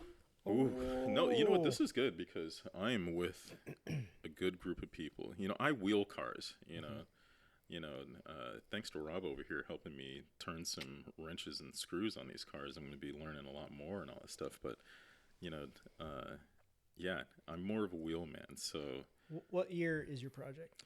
So I got a 2000 Honda Civic DX. It's a 2000. I was off. I thought it was a 90s car. No, 2000 okay. EK. You know, for all the cool kids out there. EK. Yeah. So that's the Japanese motor? What's that? EK motor. That's the Japanese. No. Just the model. Okay. You know, saying EK9 or whatever is what the cool kids call them, I believe, or something like that. Because you got the EG, which is the 92 to 95, and then you go EK from 96 to 2000. Okay. Man, I was trying to get ahead of this, and I loaded a bunch of information on the 90s cars. Yeah, well, I missed it by a decade. Oh, no worries. So this would be the round body version then? Yeah, kind of like the egg-looking car or something like that. Or if you're familiar with the Civic Type R, that, you know, the JDM Civic Type R, it just looks like that. I believe that's I was going to say that's the initial. No, initially as the Corolla, but they had one where they were reversing a Honda Civic. But I still think that was a 90s one. So EK, I'm trying to picture. Is that a B18? No B18. There's a D16 in later. Yeah. Okay. Because that's 160 horses of a 1.6 liter, right? And then if you got the D, D didn't have VTEC, correct? No. Okay. No. But that's the right generation though. So there was different motors. Yeah, the B16 came out of the Civic Si. That's right. So that's where the B16 motor came out. Legendary motor. And then you'd find, you know, the B18s were out of the Integra GSRs or LS. Okay. So tell us what you want to do with this car.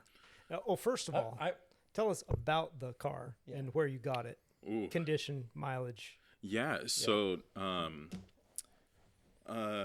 mileage, 136,000 miles. So not bad, you know, saying being for a car that's, you know, was 23 years old once I picked it up or whatever. Condition is absolutely gorgeous. It belonged to some guy that loved to bike and hike mountains and park it underneath a pine needle tree because it was overloaded with pine needles in every nook and crevice and all that stuff, and I got the bike rack off. But it is clean. It has got every matching panel, VIN number, every part is VIN number out except for the passenger tail light and all that. The interior is freaking gorgeous. Like, just absolutely in great shape. Still got the rear carpet, you know, little carpet inserts and all that stuff. It's actually really freaking good.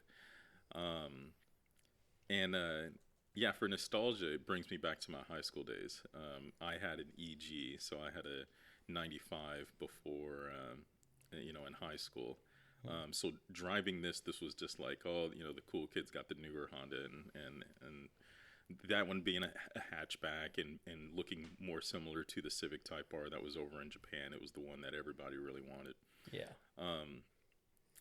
Yeah, getting in it, it feels very much like a 2000s car, which I'm an absolute fan of. I will say that. Gosh, I would almost want to, I'm either debating do I keep this and continue driving it because it's been my Sunday driver and I haven't don't even take it out in the rain. That's how well I treat it. You know? Wow. Yeah, it's just a joy to drive. It's simple. It's analog. It's got roll-up windows. It's got these fabric seats. It's a time capsule. Yeah. Time capsule brings you in the period. Yeah. It doesn't even have a tachometer, which takes you back to how you really drove a manual car, where by sound. It was just by sound. Sound and feel, you were on a hill. There's no hill assist or something like that. You either got to get it just right or you're pulling the e-brake or something like that or doing something. It cruises, and the thing gets 37 miles per gallon. I just bomb down here, and I blow through a quarter tank. Coming from almost a 3-hour drive coming from my house down to Rob's. Meanwhile, me with my 7 mile per gallon excursion. Man, if you're lucky, it is just awesome. But yeah, everything's factory. The radio, everything is factory. I even pulled my original iPhone. And I've thrown it in the car, and it just hangs out there. It doesn't work or anything like that, but it just feels good. I have that cable. It's sitting. You do? Yes. I even know where it's at. I have that cable. Okay. Dude, I am afraid to see the pictures on that thing if it gets powered on. But that will be good. And the text messages, the thirst text messages I was sending at that age. It's an absolutely awesome car, and in between, do I really convert this thing into the door banger that I want to make it be, or do I go try and find a ratty one and all that stuff? Because I feel like the coolest dude on the road when I'm driving that car, and I think that's the important thing, and that gets lost in the sauce, in cars. You don't always have to have the biggest engine, the loudest car or something like that. How does it make you feel? It's genuinely, how does it make you feel? Like we were talking about earlier, and I kind of put it into the conversation because I wanted it to be fresh, but when you're driving that car, you feel connected to it because you said, it's an analog car. You don't have traction control and all these assists and that kind of stuff. You're actually connected to the driving experience. And then, with no power too, you just got to wrap this thing out. Oh yeah, you got to keep it high. You got to. You're getting on an on ramp, and if you don't get going, you're going to be in trouble. On a similar tangent, similar to that. No, please. My mom used to own a 90s Suzuki Sidekick. And I will say it had no horsepower, but man, that was the funnest thing to drive because you had to really work to make the thing go fast. And it would sound so mean trying to be in the RPMs and not go anywhere. It would be the best thing ever. Yeah, it makes me feel real funny, real stupid here, rather. Strapping an intake and exhaust and putting around town, it's just wow, that was really crappy. That car, you were making no power and you thought you sounded really freaking cool, but you didn't. Yeah. That's why you see all those you just gotta be careful. Yeah. You gotta be careful because when you do those mods, the amount of power you're making is gonna twist the frame right off the. You can slap on some 5+5 horsepower stickers. yeah, and you're in business. I got a funny story for you. Yeah, dude. So I grew up in North Tacoma. Okay. And I spent a lot of time in Auburn, Washington. Right there at Emerald Downs. Yeah, you were down there at the East Marginal and West Marginal Way? I made my way down there a few times during baseball season. Yeah, for sure. Okay. But one day we're out in my buddy's Suzuki Samurai. Ooh. Right where the Emerald Downs is now. It used to be just a mud bog. We were buried to the hood in mud in that thing, and it was lifted on 33s. Wow.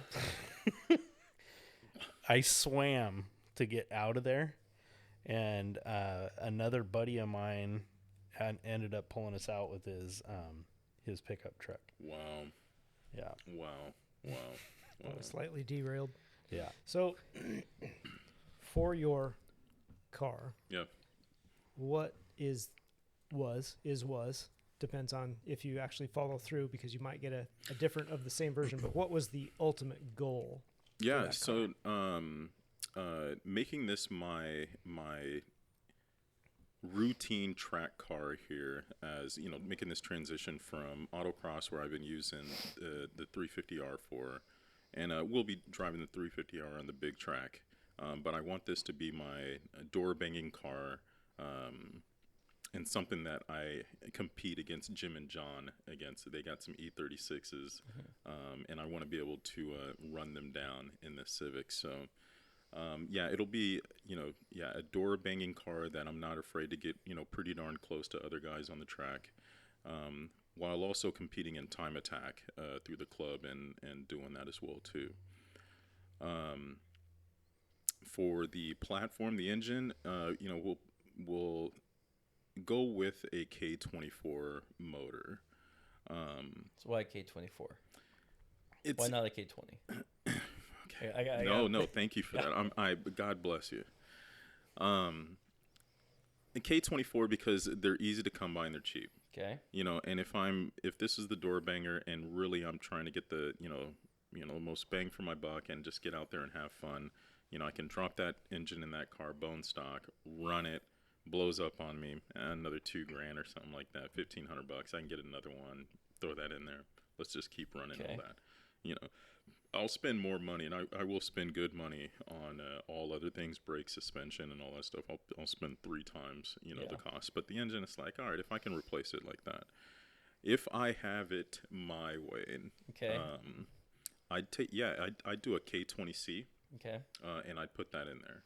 So that's taking the engine out of the Civic Type R and putting that in there and making that, close to 300 horsepower, saying out of the gate. Power to weight ratio would make that thing a flippin' rocket. Yeah, does that one have the turbo? That would be insane. Yeah, it does. Okay. Yeah. So I got a suggestion for you. Please. Okay. You want a cheap engine that makes power? Okay. Okay. K24 motor. Mm-hmm. Put a K20 head on it. I've heard of that. They will make 250 horses stock, and you can tune them to over 300 horses with that combo. Okay. Yeah. Non-turbo, naturally aspirated. Okay. Okay. Yeah. And then most of the time, if anything, the head, if you can make the head survive, all you got to do is replace the lower block then. Boom. Cheap, easy, fun horsepower. Okay. Yeah. Okay. Yeah, I've been having a tough time just finding the right source. Where I'm going to grab this engine and all that stuff, buy something JDM from overseas, get a crate motor. You don't need to do that. Go to the boneyard. So the best way to do that is if you're looking for, say, for example, if you want a K20 motor, best way to do it is just go do a salvage auction, like B&R Auto, or not B&R Auto, Copart, whatever, buy a whole car, buy, because they came in, I believe, the vans of the early 2000s, and they came in the TSX. The TSX, and you can buy wrecked ones for like $2,000, $3,000 or whatever, and just sell everything else or get rid of it and just take the engine out of it. Okay. Or go to a wrecking yard and you'll just get the engine you want from there, and they'll already have the engine pulled and everything ready to go. Oh, really? Yeah. Okay. I'm not that resourceful, so that's what excited me about coming out here and talking to you guys about that, because I think you guys can give me some ideas or some leads. Yeah. Junkyards are always your friend. Okay. Like it's nuts because people are like, oh, it's dirty. There's always sludge. No, a junkyard is a place where people send their cars after a wreck. Doesn't mean the tire cars wrecked. There's so many good parts you find it, and people throw away good engines, good transmissions because the whole rear end's gone. Well, guess what? Half the car's still good. Yeah. It's just waiting to have gold, and people think, well, you go to Pick and Pull. Their motors, they're $130 a piece. If you go to Pick and Pull it yourself. And guess what? You could pull, say if they had a Hellcat there, it would still be $130 for a Hellcat motor because it's just across the line. If it wasn't already gone. Right. But that's what I'm saying is you can find rare parts. I mean, I went there and searched for, I found an actual, back to the Fiat. When I went there, I found a 74 X19 there that was scrapped. I picked up, I walked out maybe $500 to $500 worth of parts there, and I probably got like $8,000 worth of parts off that thing because of finding specifically that rare Fiat online and sourcing parts. I didn't even need them, just to have them. So if another Fiat guy came around, like, here's the rare bumper from this. Here's this one specific part. Yeah. Junkyards are your friend. Okay. No, I like that. So yeah, that is the project. from, suspension, brakes, and all that stuff, I'm kind of all over the board with that. Not sure if I'm going Brembo or Spoon, and Mugen make some pretty good products. Suspension was it's a JRZ something, or whatever. But extremely adjustable. I'm butchering things here, but full coilover setup. Yeah, and it's got like these canisters, saying that you remote can reservoir. Yeah, yeah, okay, yeah. I really wanted to go hard on everything, that I felt like was fixed and wouldn't have to run into an issue where, okay, it's going to blow up, it's going to fail on me. Or something no, you like want that. it solid. You don't want to have to mess with it. Yeah. Maybe you get it rebuilt, suspension rebuilt once every few years. Yeah, but that was going to be the thing that I was going to put the money into, and then the engine was just going to be like, I just want to get out there and get laps in. That's funny. That's like the opposite of what most people do. They build the shit out of their engine, thinking that that's going to be, rightfully so, that's going to be, the biggest dollar amount that they're going to put into it, but then they'll cheap out on their brakes, they'll cheap out on their suspension and cheap that kind of stuff. Safety systems. They'll cheap out on the safety and then wonder why their car doesn't handle well. Yeah. No, I want that thing dialed in for sure when it comes to that, you know. And then, I don't mind starting with a cheap motor and then working my way into like that K20C. I still need, I've heard it can be done, but I don't know to what lengths, and I heard it can get pretty pricey. Trying to slam that engine into that car, and then I think some other, hoses, lines, whatever. I mean, the main thing, it's made of steel. Steel can be bent, re-welded, whatever. Mm-hmm. So no matter what happens with that, especially being a 90s car, you can cut, weld, and fabricate anything you need to make it fit. Okay. Yeah. Well, and it's been done. There's a lot of tutorials out there. I did a little research on that one as well, and it's not as easy as the multitude of Honda engines that are out there, or the Integra, which is basically a Honda. Mm-hmm. You can get a 200 horsepower Integra R Type R motor and put in there and be really happy, and it'll go in a lot easier. Yeah. So there's a lot of options for sure. Yeah. I gotta ask, why a Honda? Why, like, when you're talking about track cars, a lot of people think BMW, a Mustang, a Corvette. Yeah. Why a Honda? Especially because a lot of people don't go with front wheel drive on the track. Yeah. So a couple things. One, deep down, I'd consider myself a Honda fanboy above, a Mustang guy there. I've had a 4-door DX. I've had 2 Civic hatchback SIs, both EGs, or all 3 of those, being in the EGs. A Honda S2000. Great car. Great car, So good. man. Yeah. So I got love for that. 2, I want to build out, a unique stable for my track cars. I want something to be different with each car. I don't want just, 4 or 5, V8 rear wheel drive cars that, got some sort of different, transmission. Exactly. But, it's just this like, it's just, okay, yeah, this one gets a little squirrely, but this one doesn't. And, this one, no. Let's get 4 or 5 completely different platforms, So, let's do a V8 with rear wheel drive. Let's do a 4-cylinder, front wheel drive. Let's get a mid-engine, car and all that stuff.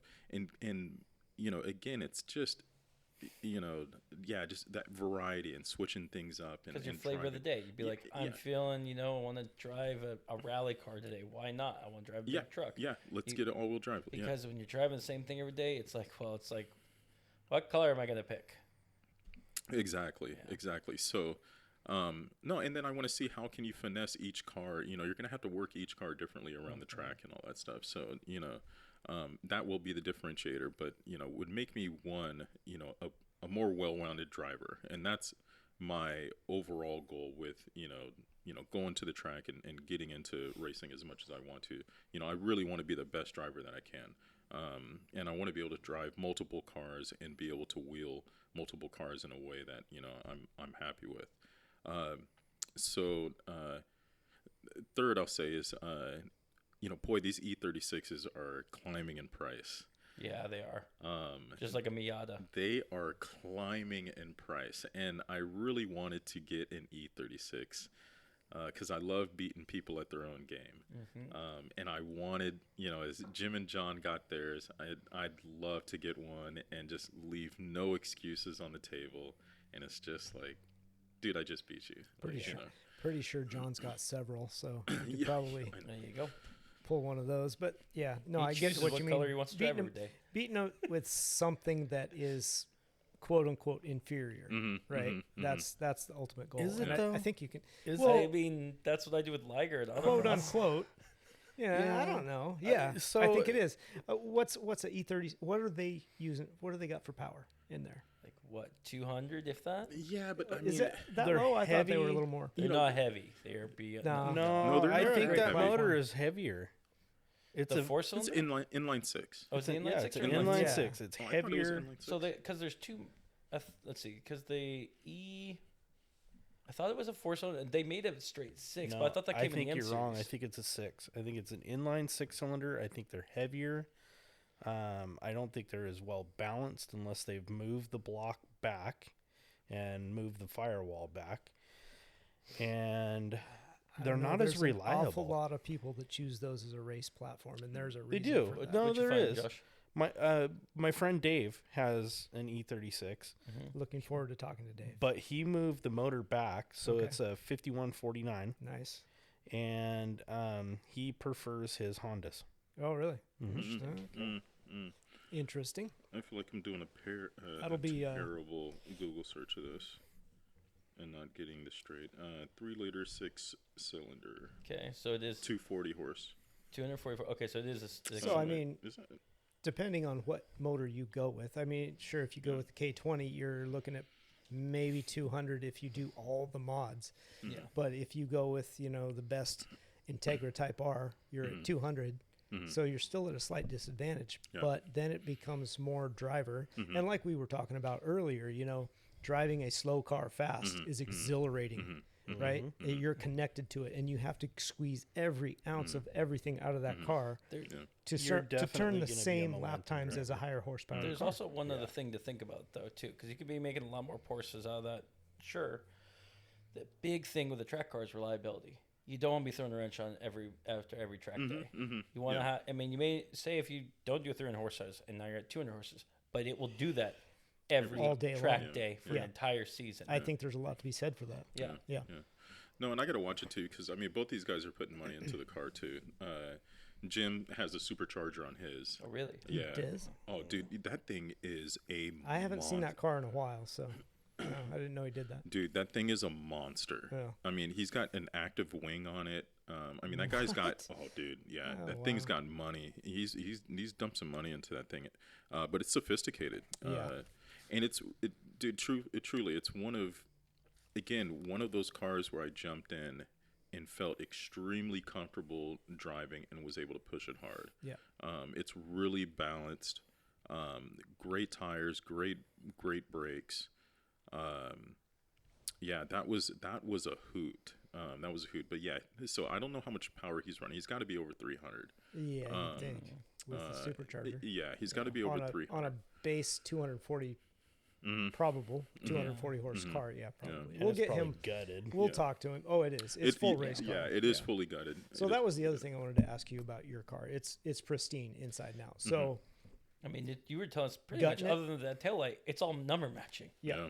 So gutting it out, roll cage, full race car interior. Yeah. The car is gonna live down here at, shop Robbo here Yep. for a little bit here, where I'd like to pull off the motor swap, and unless we get our hands, get into something with the K20C Right. motor and all that stuff. Again, I really don't know how complex that's gonna be.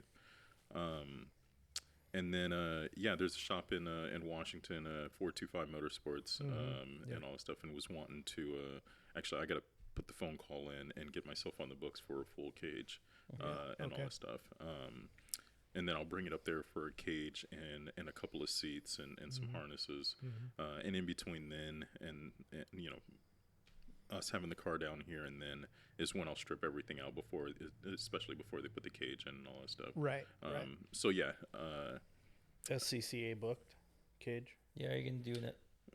That fire suppression, like yeah. It'll have okay. it'll have that whole thing. Yeah, Okay. yeah. Everything will be will be what it needs to be on that. Susan doesn't want me in anything that she deems not safe. Will she be racing the car too? She will be. She'll probably spend a little more time in the Mustang than the Civic, but I think as the Civic comes into fold or something like that, she'll be driving that or whatever. I could see her really liking the Civic. Oh yeah, I think so too. Yeah. What how you'll be able to drive the Civic. You'll be able to be possibly a little bit more flat out with it. And I've been getting some feedback from Jim and John both. They have taken their Vipers on track and all that stuff, and just flat out talked about the cost of that. Saying just quickly burning through brakes, burning through tires. In a few 60-minute sessions, and they're back at discount or tire rack, buying something or whatever like that. And the reason why they went out and scooped up the E36s was to get more bang out of the buck. Right. I mean, at the end of the day, it's not necessarily being the biggest dog and having like the fastest, lap time or something like that. Really, it's just that evolution of you becoming a better driver. Well, and fun factor. And the fun factor, yeah. So and honestly, that's why Spec Miata racing is so awesome, because the cost of entry is not Viper-esque. No. It's starting to get there though now. It's more expensive than it used to be for sure, because motorsports in general have increased in popularity. Way more people are getting out there and racing their cars, whether it's the high performance driving experience, track day, SCCA time trials, which I've fallen in love with, and just Time Attack is really blowing up, On Grid, all those places. There's so many more opportunities to get out there and drive your car fast, right? Yeah. And people are realizing it. I think actually COVID promoted a massive boom in motorsport, because people are like, we can still do this. And they had the expendable income and said, let's go do it. Let's go have some fun. So it's blown up a bit for sure. Yeah. Yeah, so no, excited about that. You got a sound system picked up for the car. It's called an exhaust. Yeah. I got a Kenwood with some Rockford Fosgates. There you go. You're gonna pull those right out of there. Oh yeah. Some MB quartz in the front there. You know the craziest stereo system I ever put in the car before? I went to Goodwill, bought some computer speakers, put them in the door, and hot wired them to the radio. Oh my gosh. It worked. I found it out from a popular YouTube video. I was very surprised. I could see it. It was lightweight. Hint, lightweight race car stereo. Yeah. And you know what's even lighter? Not having one. Yeah. That's where we get canceled. Yeah. Hey, to each their own. When you turn on the right track, in my opinion, makes it faster. Yeah. Okay. Add 5 horsepower. There it is. Like that. Plus 5. All right. So we are up against another break. Gonna do a little quick save so we don't lose our stuff, and we'll be back in a minute. Okay, so about Jurassic Park. Oh, boy. Yeah, no, dude, I can't wait to get that project going. Yeah. Cool, and we're back. Back to Untitled Car Project. So we're down one person. Had to go see somebody about a dog. Yeah. So you were saying about the project. Yes. Timeline, where you wanted to be, like your cage builder's got a lead time a bit. Yeah, he's got a lead time. I'm not sure what that is, but need to place a phone call and a deposit. And I'm John, he's got a cage going into, I think, his Miata or another car. Is it the same cage builder, or how'd you find this guy? The shop, I've been aware of the shop for a long time. It's been around the Seattle area for almost ever. But John happens to know the owner of the shop, so he's got a little bit better of a relationship and connection. And he just said that's the guy to go to. So I don't mind taking the recommendation and running with that. So yeah, he has a lead time, as I guess it's race season and everybody's just getting into the groove of things. Yeah, nobody wants to do this stuff during the winter when it's off season. No. Well, actually, that's the best time to do it because then you're not pressured on like gotta get it because the race is next weekend. I was being sarcastic. Oh, okay, okay. Yeah. I'm very bad with that stuff. So yeah, we'll see how that goes there. If I had it my way, if I could get this done by the winter time, if I could be using it, and it doesn't need to be right in like the month of September, October, when Apex kind of gets their league, time attacks and all that stuff kind of going or whatever. If it got finished and it was, January, February, and I still had, several months of cooler weather of Arizona winter, saying to race and all that stuff, that'd be fine. And I'll just use the Mustang in between, during that time there. But yeah, I mean, I'd say that, the sooner the better. I mean, that's kind of the reason why I'm, holding some funds off to the side to hopefully, try and get things going, pretty quick. I think the engine and the roll cage will take the longest. Everything else, I mean, will be pretty quick. I don't know about that. I mean, from projects, honestly, it's the small things that add up. Oh, okay. It's not necessarily from timeline. Like we can, if you get a brake kit, whatever brand, we can put that in pretty quick. I've done a bunch of those. Suspension as well. We'll have to get it realigned, but I've got the alignment set up too if we want to do that. You have an alignment machine? Yeah. Really? Yeah. Wow. Okay. And or you can take it somewhere else. Whatever. I mean, Schwab down the street. $80 good, is not cheap. Whatever. Yeah. But it's a decent timeline. But yeah, you're gonna have to get sourcing that motor so we can get to work. Because I've got 2 other motors besides yours to deal with too. So. Yeah, that's good. Yeah, that's the tricky part. Is just that because the K20C motor, there's a place Montoon something or whatever. They got a crate motor for like $11,000. What about just building it yourself? Getting like just a 2-liter and just putting in the pistons and finding a machine shop and just building it. Dude, I'm a wheelman. Okay. Yeah. Well, the reason I bring it up because like it may be hard to track down a specific motor. But compare that to the cost of a machinist building one, may offset that and be like, it'd be easier to go this way. Yeah. Then you could also, that being said, it'd be essentially a new motor because new pistons, new rods. Yeah, so this kind of comes with that. So here we go. Here. Well, John was if pretty you're buying impressed. A crate motor at $11,000, it should be built already. Oh no, I agree. Yeah, so they for 10.3, it comes with a JE forged pistons, ACL race bearings, Science forged connection rods. Pro Seal head gasket, ARP head studs, and Montoon high pressure oil pump. So with that being said, if you're going with a crate motor, so you're gonna have to probably get a tuner to tune your car and do it just right, correct? Possibly, yeah. Yeah. Well, he's gonna have to get the computer set up as well to be tuned. Mm-hmm.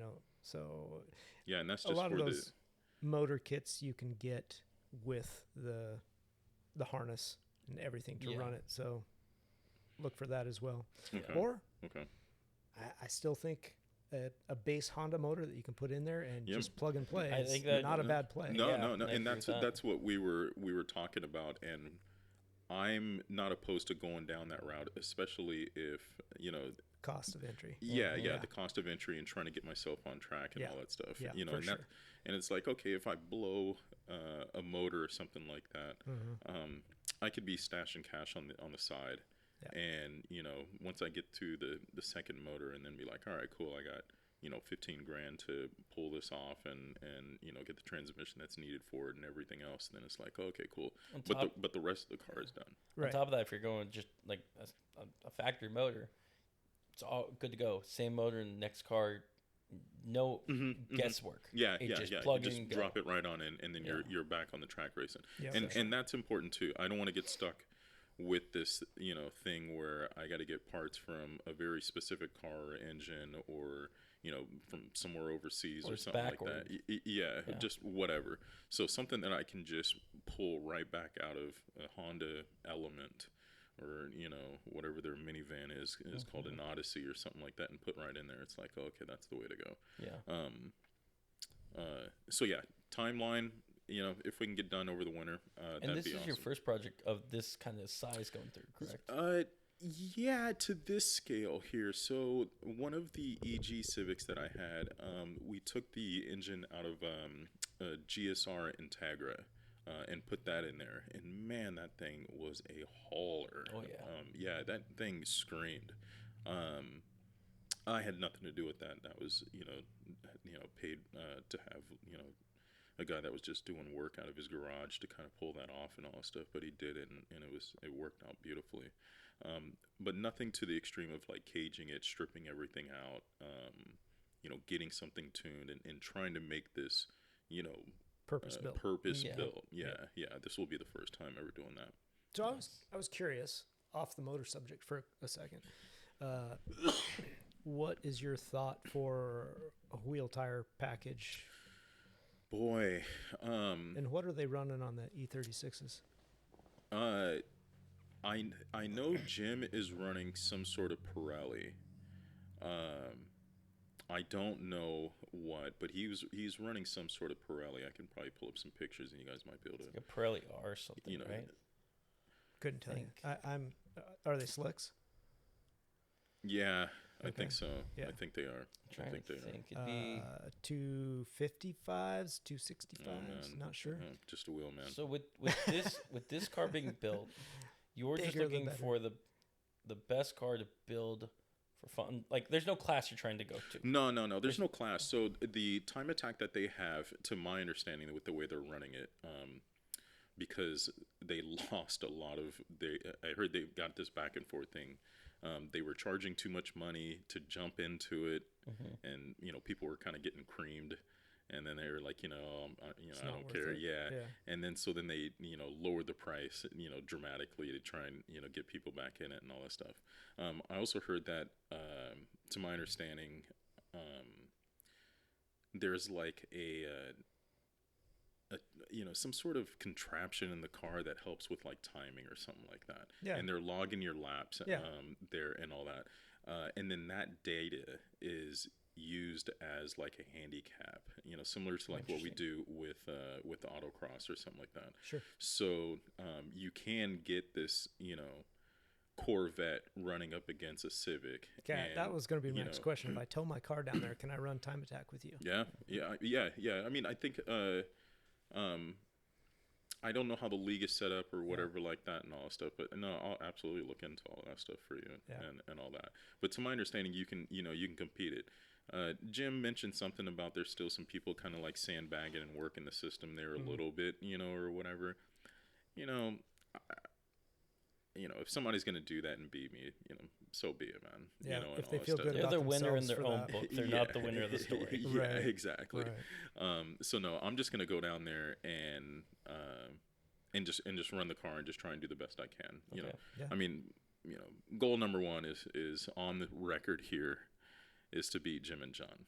Okay. That's just that's who I want to compete. I bet against. they got the biggest grins on their face right now. Probably for the listener, Jim and John are in our local Viper Club here in the Northwest, and we race against them 6, 7, 8 times a year, whatever it is. They mostly drive Vipers, though John swaps it up now and then between a BMW and those two try to beat the Mustang boys every time, but we get them, right, Josh? Driving. Oh my gosh, are you kidding me? Was he that was my attempted sarcasm. I do a pretty good job beating John. I know that for a fact. Yeah. So it's good competition, though. No, it's great. It's great.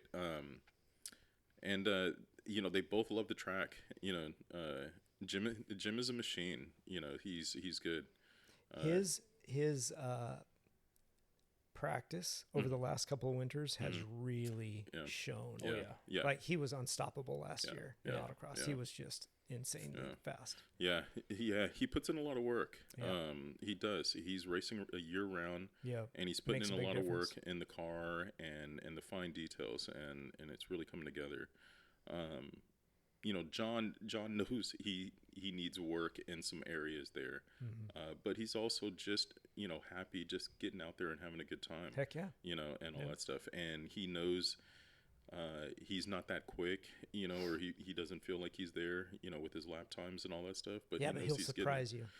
He'll have a day on that is autocross. just, Autocross is different. Just what happened. He'll throw something out there. But for big track, we just had lunch. Yeah. He was like, I'm not happy, but it's coming along. But to be fair, a big track is a whole different. It's a different beast. It's a different beast. Yeah. But he's happy because I guess he has the most laps around the track. Oh, really? Yeah, wow. That's his biggest thing is like, he wants to get get his money's worth and put in the laps and know that, things will come together and all that stuff. And then he's always shifting things up. He was talking about how he's always adjusting everything and, approaching each corner differently to see what works and all that stuff, and all that. So, no, I just want to go down there and have some fun. I mean, that's really what it's all about. I can at the end of the day, we're not getting paid for this. Yeah, so exactly. It's all about having fun. Exactly. But no, to get down there and compete and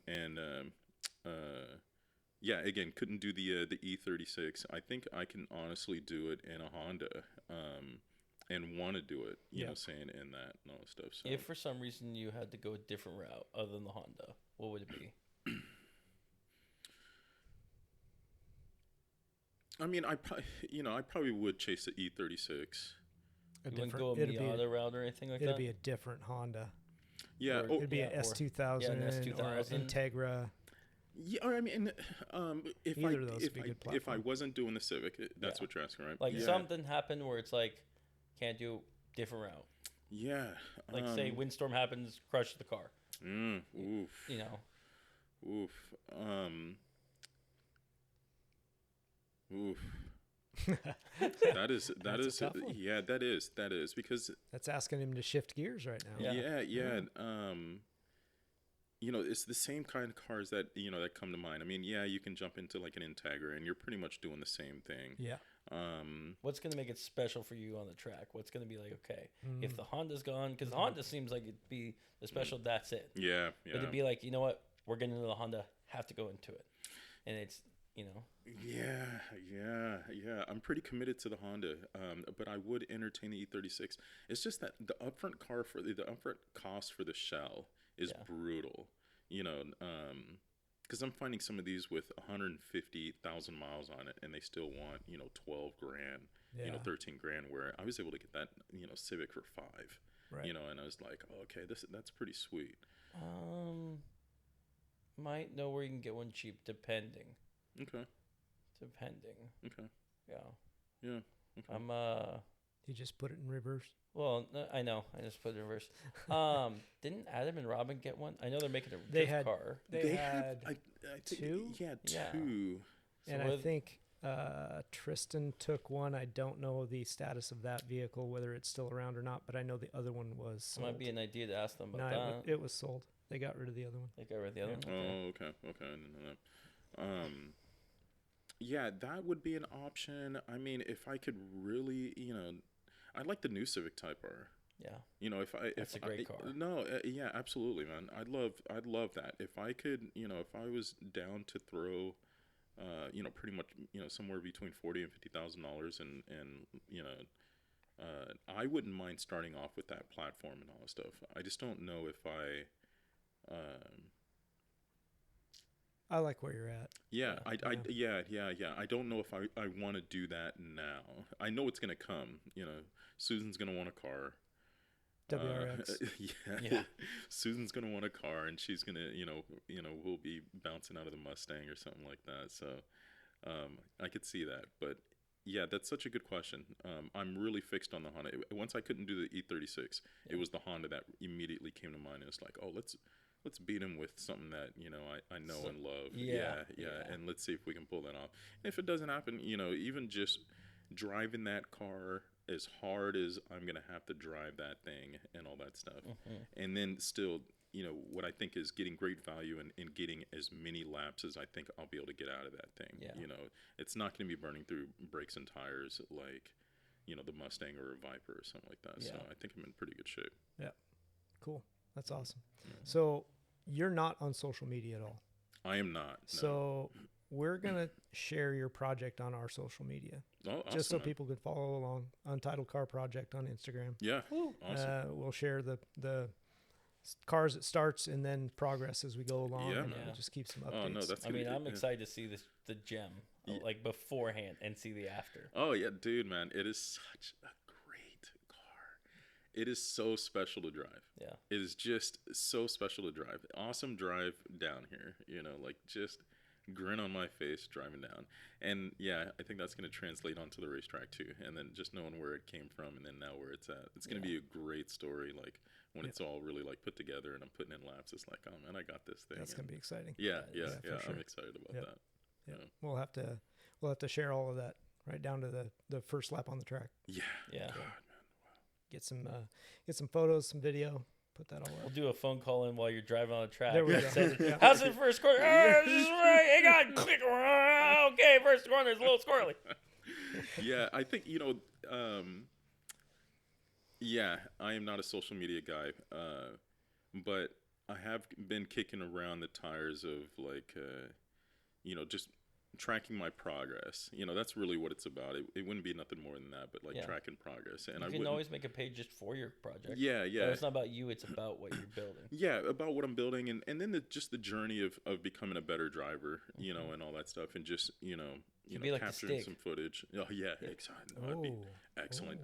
Faceless, nothing. Yeah, just drive. Oh man, yeah, sign me up for that. Well, if you come up with one, we'll share that on ours as well and link the two up. So that's awesome. It'll be good. I hesitate to bring up the next subject just because we lost a member, but I think we'll do it anyway.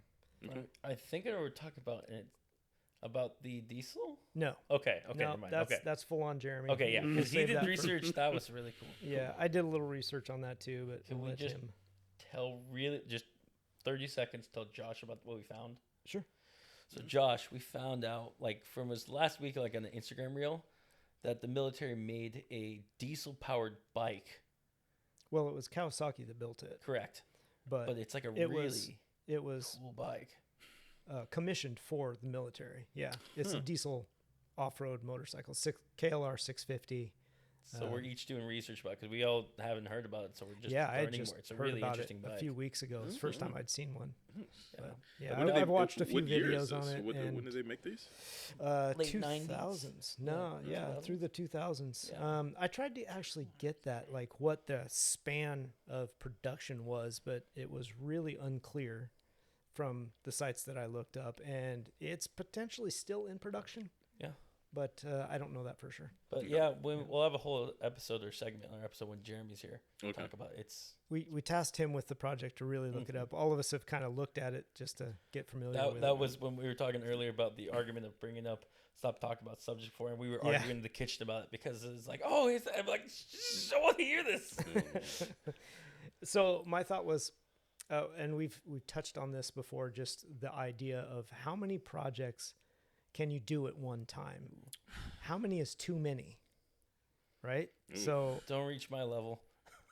Grant's level of I can't put a number on the projects that you have. If we go just personal, I found more today. Projects that you have, I'm guessing 6. Do you have 6 going at once? C600, the Fiat, Lambo, Liger. I think I'm at 6 right now. Well, plus the other car, so that's 7. Well, you haven't even seen that. I know, one yet. but that's you're going to see it 7. Saturday. You're going to see that Saturday.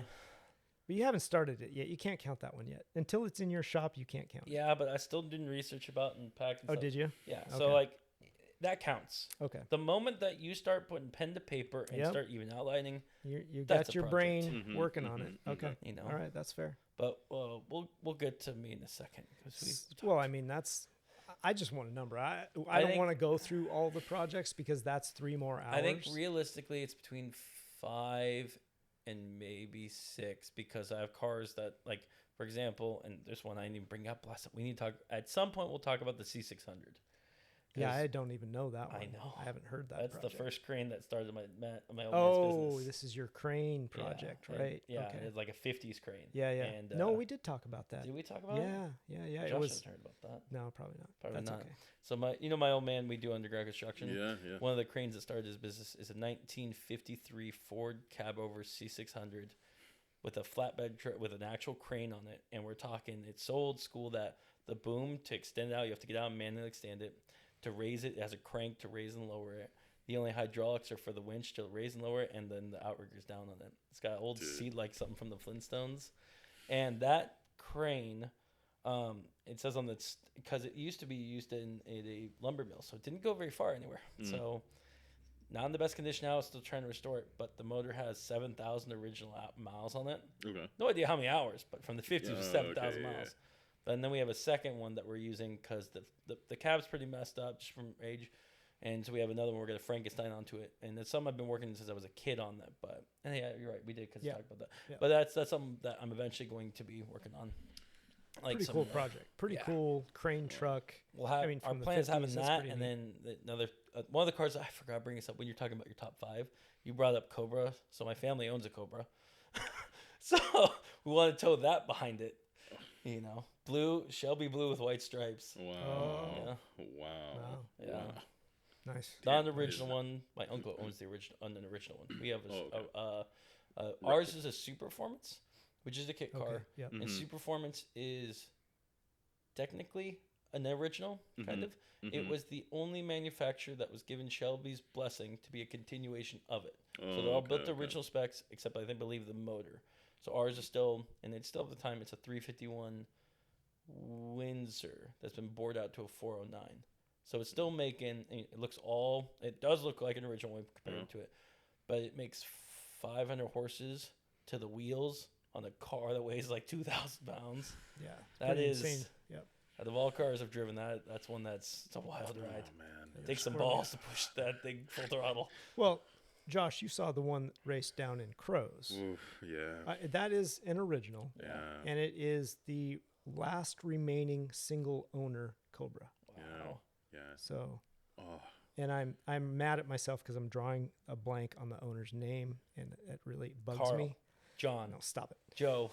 Anyway, Alan. that car is incredible to watch. Oh, it is. It It's- is. It is. And they push it. Yeah, They yeah. push That's that car. I was That's so how it should be done. Yeah. lucky to be in the grid next to him. You Yeah. know, caught some footage of it, running. Now it was Mike Meyer that was driving it, but it's not his car. No, it's the old dude that was. Yes. Yeah, And I'm sorry if they ever hear this. I'm sorry I cannot remember your name. at Mike the moment. Myers? You mean Austin Powers? Yeah, that one. Yeah, that dude. No, What? Okay. Mike's a really cool dude. We talked to him for quite a bit down there. And Nice. Yeah, yeah. I talked he to him a also little bit drove about it. Frank Stagnero's Mustang. the Okay. GT350, Yeah, he did. He the did. Shelby. Yep, he did. He's an incredible driver. Yeah, no, it looks like he can wheel a car. Yeah. We talked a little bit about, even with my Mustang as well, too. Yep. He seemed like a wealth of knowledge. And Serious wealth of knowledge. yeah, yeah. I think we stood there for an hour in the middle of the night chatting it up. Yeah, So, yeah. No, that was such a good time. so Probably too many Grant's projects. like 7 projects deep. right? We'll do a round number of 7. Okay. Josh, you've got 2 project cars. Yeah. Basically. Yeah, that is it. Yeah. That is it. And I think that's a fair number. I have too many for myself. I think you I do. take on way too many projects. Yeah. I've got 4. I've got 4 legitimate, and the one I'm giving to Grant that I'm not going to touch. So I'm not going to count that one. Oh, But to be fair, I take on other projects too, like fixing up my race trailer. I've been elbows deep in that for 3 weeks now. I think I finally got it to where I want it for this year. So that's another project. And then really, if you count the house and the property and the that's a shop and whole all nother that stuff, project. that's man. that just takes away from your car project time. Yeah. But from your car projects, I mean, I'm happy with what I have. I'm not going to be able to get, a quarter of them done even in a year. Like my truck, my GMC 67 GMC, it's actually a Yeah, sure. 2500 on a half ton frame, short wheelbase. that's a long-term project for me. When I bought it, I was like, if this never gets done, I'll be fine. But I've bought all kinds of parts for it. Yeah. And it's my vision for it is going to be amazing. I bought a complete C5 Z06 running gear for it. Put that under it. We're going to go LS3 built. I don't know if I'm going to patina the body or, the like body. a rust or rat rod. Well, that's the way it is right now. Yeah. It's actually in really good shape. It does have small spots of rust on the doors and stuff, but it's really not bad. Or if I'll actually go full polish. Yeah. But it's going to be a race truck. Yeah. Autocross, big track, whatever I want to do with it. That's my ultimate goal. I'm excited about it. I love the look of it. It's the dual headlight GMC. Yeah. Yeah, the scale of the vision is what first determines how long a project's going to take. Oh, I know it's a long-term one for me. Like the project right now, I've not turned a single wrench on it. I've only purchased parts that I know are going to go together at some point, right? My focus has been on getting my black Corvette ready to go. We finally have the motor ready to be picked up for the silver Corvette. Woo! So that'll be going back and in. I get to race that one, right? That's going to be it. I will. If I can get it ready this season, I will race it this year. Can I race it? That's going to be a dog, man. I can't say yes to that. I can't say yes to that. So you're saying there's a chance? Maybe. Yeah, so just test runs. They had a 850 CFM carburetor on it. Okay. And it was pulling 700 horsepower. Oh, wow. We've got a modified intake with a 1500 CFM carburetor going on. So we're going to be minimum 760. To the crank, correct? That's cranked. Okay. So probably like It'll high be 6 for wheels. Okay. Yep. 6, 25, 30, 50, somewhere in there. Yeah. Yep. That's where we're at right now. It's awesome. Yeah. Yeah. And then once I get that car put back together, I'm going to race the black car, big track, and probably some autocross this year. Come fall, I'll pull the motor. I've got all the new heads and all the goodies to have that one redone. Nice. And we're going to push at least that much horsepower on that car too. Okay. Yeah. Okay. We're aiming for 650 at the wheels on that one. God, nice. That is nuts. Yeah. So those are my projects at the moment. And then the Civic. Yeah. The Civic. Yeah. Wow. Yeah, dude, I don't know how you guys do it.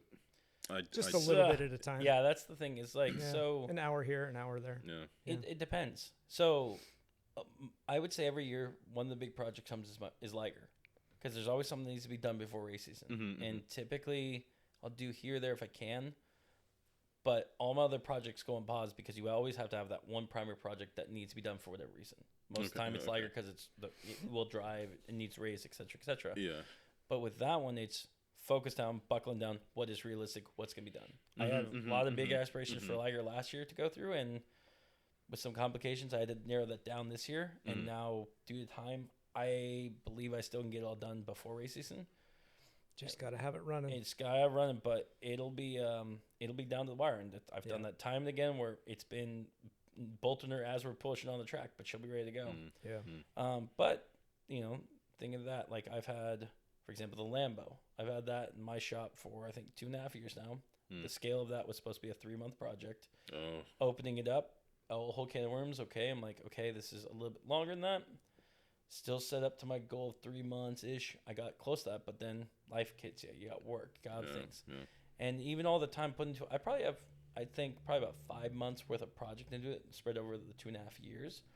But now the scale of it's getting to a size where I'm like, okay, this came from like, for example, the body is not where I want to be at.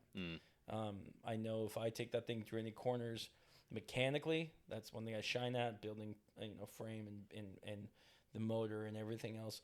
It will handle and it will be powerful like no one's business. It will be, for the weight, for the brakes and everything, it will be a hell of a car. Okay. The problem is the body can't handle it. And I don't want to spend time to build a frame to reinforce the doors that are made of, tissue paper. Yeah. As well as soon as the body gets any flex in it, it's going to start cracking because it's an older fiberglass shell. I mean, right now, currently, the body is held up by wood from the previous owner.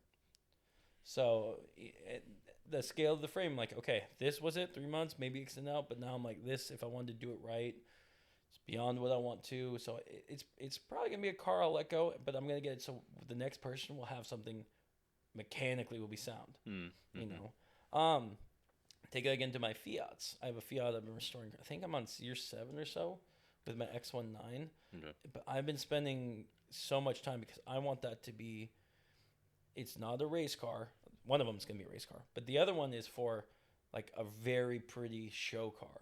Like it's a car, I'm like, this is the car I spent time. It's the cruiser that's for the cornering on the weekends, you know. Okay. Maybe to a show, but not like Pebble Beach, but still really good. Okay. You know, but that's one I'm like, okay, even though it's been taking long, I'll push it off because I know the goal is to have it done right, not rushed. Mm-hmm. Yeah. Well, there's always those, like you said, there's those projects that require immediate attention because you've got a race season coming up and Liger's got to be ready. You know, you got to get that Mustang going. Or And it could there's be like issues. a daily driver. Well, you know. Yeah. And when other vehicles have little accidents, they got to get fixed. But that's the same with my Corvette. I've worked on it, you know, here and there over the winter. I've ordered parts and as they come in, I spend the time it takes to get them installed. In fact, I tore it apart yesterday or the day before. It was the day before. Tore the rear end off because I'm putting aero on the car and getting that ready. And so now I'm down to, I'm going to be out of town for a week and a half. I've got literally 1 weekend available to get that finished before race weekend. And so I'll make it. I'm really confident I'll make it, but you know, you're always pushing those things right down to the wire. Oh, yeah. It's like, but it'll be good. It'll be fun. You know, it's the stuff you want to have done before your first race weekend. And what I'm really disappointed about is I was looking at the race calendar early in the year, like in February, when it's still rainy and crappy here, right? I was like, all right, when are the first events coming up that are not our events, either Viper or Corvette events, that I can get out and get some seat time? I was like, okay, I found a bunch of them. Have I been to one? Not a single one. No. I'm so mad. I have no seat time. I'm coming in so cold. You're coming in cold. I haven't touched my car driving since last autocross. Well, at least I did get to drive it once. Yeah, exactly. Yeah. I'm just so upset about that, but here we are. Yeah. No, mine's still stuck on the trailer from last season. So, Oh, wow. Really? yeah, I definitely haven't touched mine at all. Yeah. At all. Time to see if it'll start. Yeah. We probably should. Yeah, no, I need to run an Gotta extension get all the cord in it. Get a run tender it on just that to get the thing. whole fuel out of it. Yeah. Is it still sitting on race tires? Yes. Oh. Yeah. It's just been hanging out. I just got a new set mounted up. Okay. Nice. Yeah, it's just hanging out. I lost my sponsorship for mounting tires. Really? Yeah, the guy that was helping me out retired. And he did not pass along our deal to the next guy. Oh, it hurt so bad. Oh, man. Yeah, That's rough. it was rough. I'm debating on tires again this year. I was going to go the Hoosiers. Me and Jerry are talking about maybe for Liger, I think I might go with the RE71s again. Okay. Because hang on, I see Rob's face. The Hoosiers might be going to another project. Okay. So that's one thing. Oh, well, I wouldn't. No? No, Not on that car? I'd put RE71s on that if anything. Really? Yeah. Okay. Well, and then the second thing Well, depends on where we go with that project. yeah. But the second thing is the plan was originally put, 305s on Liger and Hoosiers. Those wheels are still having here. I ordered them in September, and they've pushed me off. Those were 18s though, yeah. 19s. Yeah, they were 18s. You're going 305s? Yeah, well, I can go 315s. Why not 315? Yeah, I can go 315s on them. yeah. Okay. That's a minute. I Yeah. would do that. Oh, okay. But yeah, no, they're still not here, and I don't know if they'll fit, and I got to change suspension, and Have you been in contact with them Not since our last show? not since last week, no. Can you give me their phone number? I'm going to badger them. Give me their phone number and all the information. Okay. I'm going I just don't know if I want to cancel the order or not. I'm Because going to sick the lawyers on them. Good Yeah. night. I mean, that's the thing is they even were giving away sets that were available before mine. Can you believe that? Yeah, they quote unquote lost his order. Yeah. and they're like 10 available This sets, is 6, absolutely 7 ridiculous. for months. And It's I started calling unacceptable. on my third calls when I finally got available to someone Wow. after weeks going through. Yeah, forward all that information to me. I want to call them. So Wow. it was pretty shocking going through that, you know. That's too bad. So anyway, Yeah. what you were running RE71s last year? Yeah, What size? 275 square. I mean, it's not bad. 295 is not that big of a jump. The other reason I Yeah. go with 275s and the R is because they're still a street tire, and the goal is we want to get Liger to. I don't know how much longer she's going to be a race car, Yep. and I do want to have her for the road. Oh, And okay. having RE71s, they're great tires, but I can still run those on the road if I want to have a fun day. Yep. Even if it's not like I have my daily tires, but if I wanted to keep them on there and say just have a spirited run day, that's Yeah. not going to kill the tires for a day worth of running on them. Okay. You No, know? that's true. And They're still so good. I really tires. advocate for you putting Liger back to street car and going full race car with something else. Yeah, But you know, 'Cause that's a whole nother project. that's a whole nother project. But yeah, I mean, like I really like my Mustang, and you know, the problem is like I can keep going and building her into a really good race car, but it takes away from the fact that like where Liger's, for me, the project was to build what Ford could have built back then. Still want to put a supercharger in it, still want to put a Ford torsion differential in there. Yeah. Okay. But those are all options that were either on race cars they had then or on factory production cars. Like even my current coilovers I'm using were used into the Celine Mustangs. Okay. Like everything on there is, you know, except for the hood, but even that is based off like the Cobra like hoods and stuff. Yeah, I appreciate what you've done with it. That everything on that car was production based. You know, you could get it on a car, Yeah. special order or whatever. You Yeah. could get it from the factory, Yeah. so that's pretty cool for sure. Yeah, So, just time to get it on the track, man. Yeah. No, I don't know. Hoosiers on that car I would go 295 square. And, And from it the weight would- of the car would heat them up fast, and it would get Yeah. grip right off the line. Not flying, it but would, like- no, yeah, it would take you by the end of your second run, Second you're run, ready to go. yeah. Yeah. But they would be good. Yeah. You would notice the difference. So you're going to drop a second and a half. Yeah. Oof. So yeah, that's the biggest question is Hoosiers, no Hoosiers, and it's getting down to where I got to choose this week on that. Oh, okay. Yeah. Okay. Yeah, for sure. Fun times though. Yeah. Gentlemen, thanks for coming. I think we've killed an evening. Woo! I appreciate it. That's awesome. Yeah. Yeah. Again, for our listener, you can email us at untitledcarproject@gmail.com. Check out our Instagram, Untitled Car Project. We'll get some stuff posted up there about the Civic. If I can get Grant to take some pictures of his multiple projects, we'll post those up. Sounds good. And I'm going to start posting some stuff about my Corvette build and that kind of thing. So I really appreciate you coming on tonight, Josh. No, dude. Yeah. Thanks, man. Thanks, buddy. Yeah. Appreciate Appreciate it. this, man. This is awesome. Yeah. Yeah. right on. Okay.